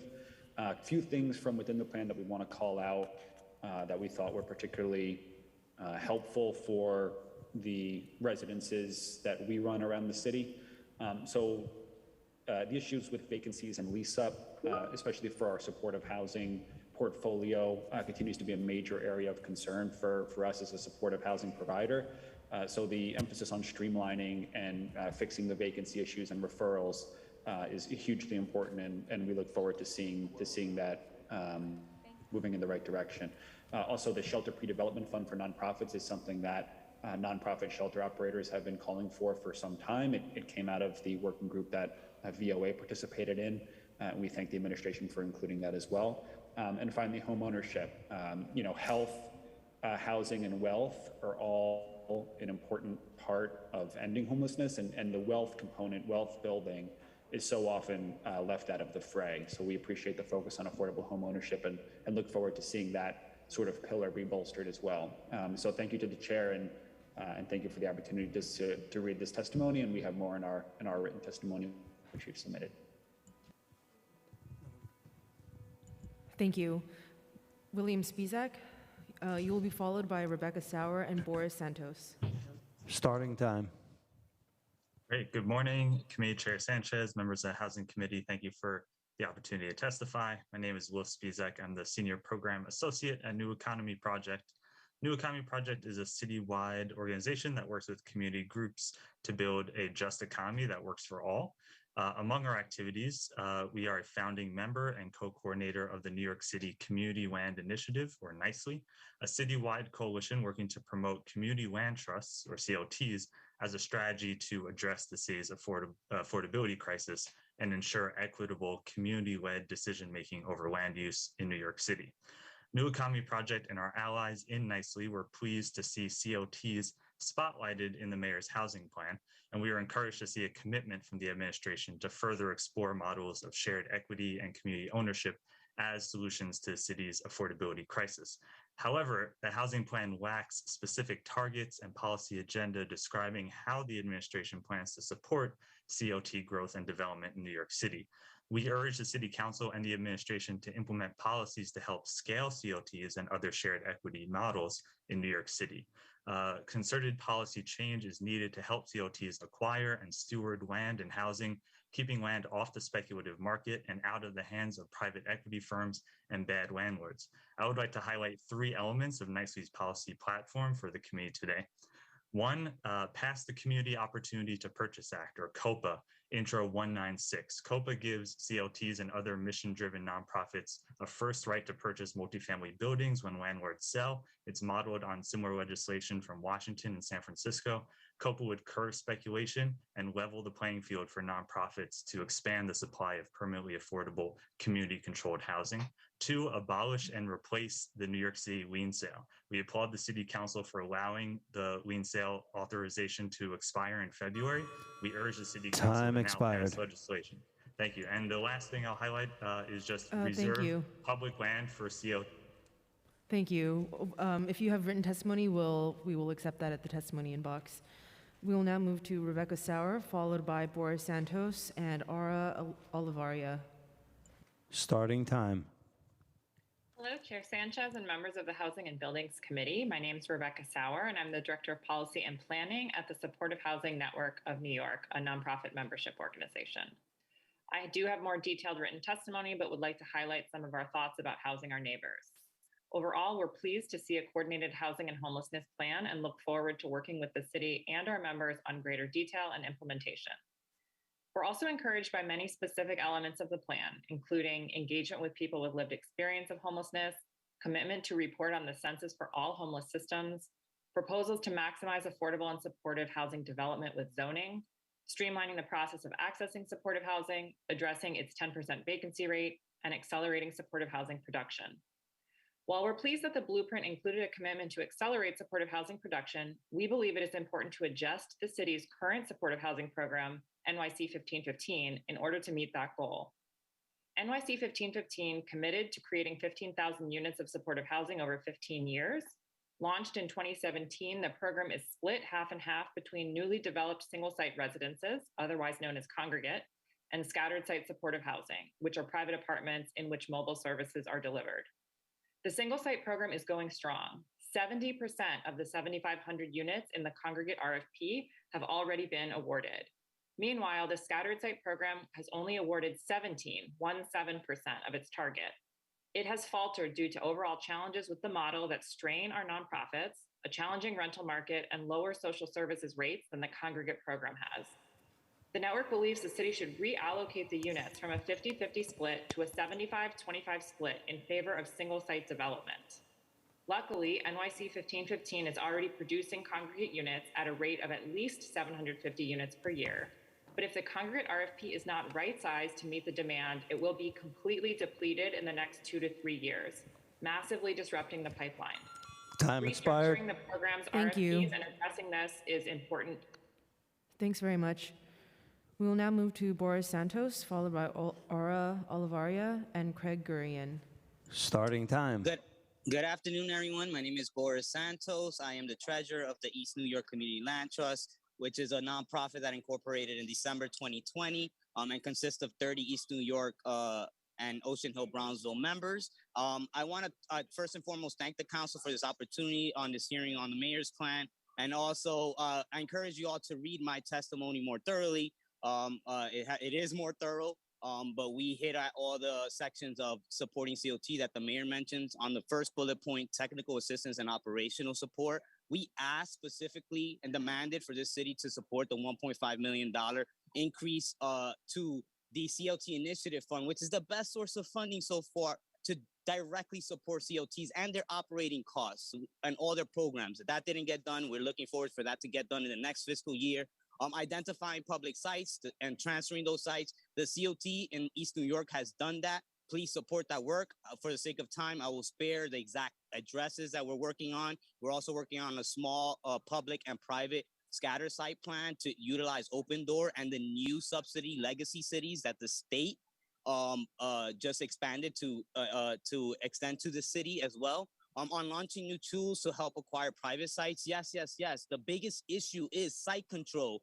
Both levels of government require site control, which means really, hey, you CLT, go out there in this capitalist environment in the market and still work towards getting the loans or the products and the funding to acquire sites. We have to change that model. I know there's consequences, or I know that it's not an easy fix.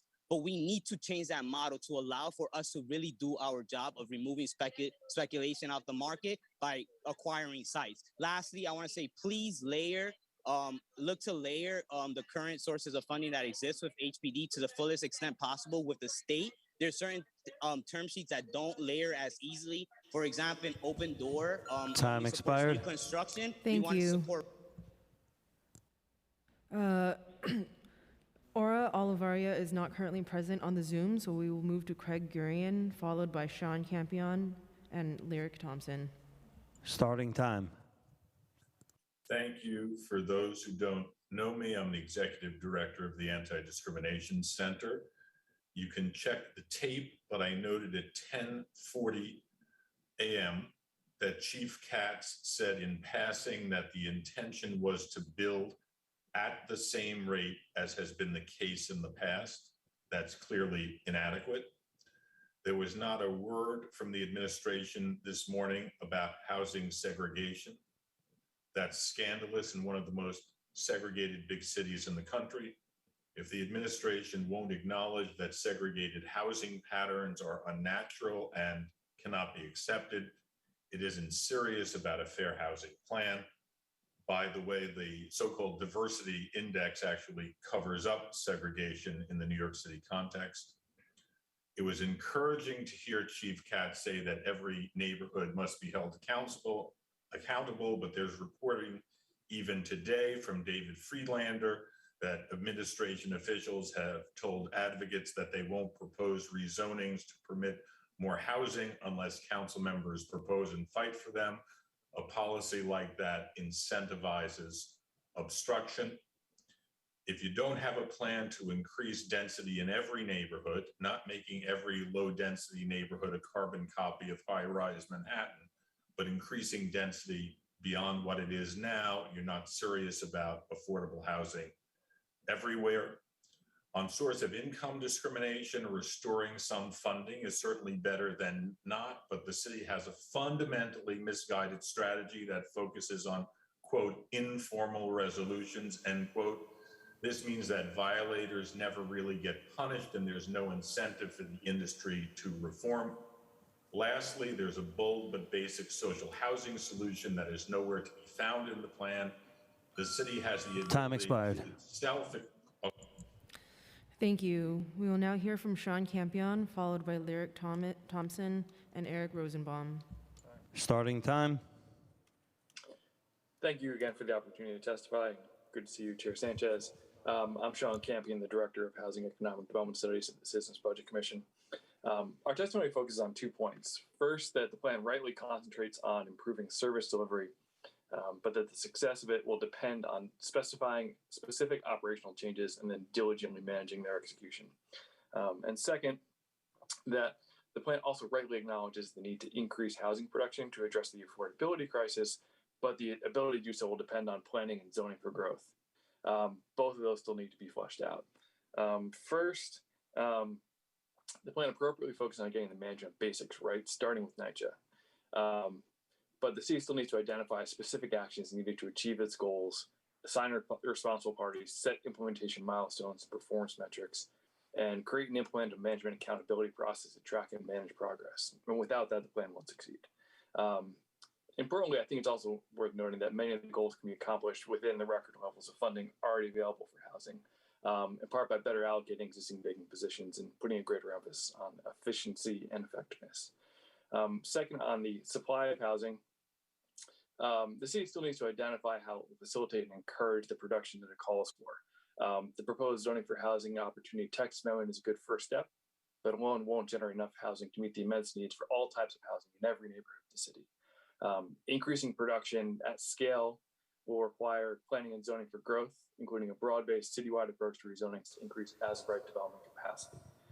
And on metrics, rather than solely measuring the production and preservation of affordable units, the city should instead set goals for total housing production of all units, including net growth in housing units citywide and by community district. And the city should also track outcome metrics, such as the share of rent burdened households or home ownership for various groups, since production is only one piece of the housing policy toolkit. And Time expired. As well. So thank you. Thank you. Lyric Thompson. Starting time. Hi, good afternoon. My name is Lyric. Thank you for having me. The mayor's plan is very, very bold. Specifically, the improving health and safety and quality of housing. Now, if we are to do this, we need to address the inefficiencies and lack of training within HPD enforcement.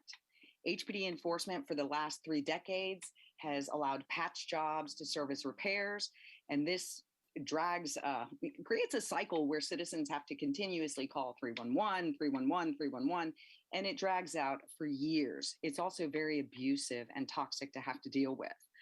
Specifically, it's been 6 months since the Twin Park fire, and I am still fighting with HPD over the standards for egress doors. Whether NFPA standards, they think they could read them and understand them rather than actually be trained in them. So they have set up and created a dynamic where it's HPD enforcement versus the fire department, the NFPA technical support, architects. If we're going to talk about quality and safety, we might want to address the lack of training within HPD. Now, Councilmember Sanchez, the last time we spoke, your office, along with Sandy Nurse's office, had sent a letter to HPD. I had to FOIL request a copy of that letter from my city council member. But when I called your office to even discuss this, I was told by an intern to call my council member. This is the type of gaslighting and toxic behavior that is not only abusive, but it frustrates actually getting things done. So my question for you, council member, is how do you plan on addressing this? And I'll yield the rest of my time. Thank you. We'll hear from Eric Rosenbaum, followed by Katrina Corbell. Starting time. Hi, thanks for what is really kind of a remarkable hearing and blueprint. I'm Eric Rosenbaum. I'm the president and CEO of Project Renewal, a New York City Homeless Services Agency. We're incredibly grateful to Chair Sanchez and the City Council for your support of our programs. I just want to say one thing. Everybody knows that we need more deeply affordable housing, and everybody wants it as long as it's not next door to them. And since this prevents us from building housing fast enough, we end up building shelter, and that just gets people angrier. In our experience, a very small number of people fund lawsuits that have no merit and whose sole purpose is to delay projects in the hopes that we and everybody else will just give up. I think we need a game changer, which would be a legislative override that makes truly affordable housing easier and faster to build, that protects local elected officials against the barrage of criticism they get when they do support affordable projects in their neighborhoods, and protects nonprofit developers like us so we can do more projects faster. The recently enacted legislation that allows hotel conversions to supported housing is a perfect example, and it's a great start. I think we need more legislation like that that opens up more opportunities and kind of forces every neighborhood in the city to be accountable for affordable, deeply affordable and supported housing production. And I had more to say, but I think you guys are tired of listening. So I'll stop now. Thank you all. Thank you so much. We will now hear from Katrina Corbell. Starting time. Hi, my name's Katrina. I'm with SHOUT, which is the Supportive Housing Organized and United Tenants. I'm also with the Client Advisory Group of Coalition for the Homeless. I'm a peer supporter or peer counselor, and I'm with some other groups. I will submit this in written testimony due to the shortness of time, but I wanted to share with you guys one example I saw, which was somebody who was street homeless that I had tried to call for what might have been if Be Heard is still in existence. Otherwise, I tried to call, if Be Heard is no longer in existence, the Outreach Consortium for Manhattan. And other people who didn't know about the Outreach Consortium had called just 911. So the 911 call led to NYPD paramedics showing up. The paramedics and NYPD both knew that the person was going to say no and refuse services, but the 311 person had to look up what the Outreach Consortium was because they had never even heard of the Outreach Consortium, let alone Be Heard. The NYPD officers there had never heard of the Outreach Consortium, let alone Be Heard. The NYPD and the paramedics left, and the 311 officer or the 311 employee finally did look up and find out how to reach the Outreach Consortium and told me that it could take up to an hour. 35 minutes later, a different NYPD officer showed up and chased the person away. So then by the time I got a text message saying that the Outreach Consortium showed up and the person wasn't there. So this is an example of how a statistic is going to say that the Outreach Consortium was unable to reach someone when I know that it was NYPD that chased the person away that was now no longer able to access services. I also wanted to address that we've been talking about how many supportive housing units need to be built. Time expired. Thank you. Thanks very much. This concludes the time of public testimony. If there's anyone on Zoom that we have inadvertently missed, please use the raise hand function now and we will try to hear from you. Seeing no hands, I will turn it to Chair Sanchez to close the hearing. Thank you so much to all the members of the public, the administration, and all of my colleagues who are here today. This hearing is now adjourned.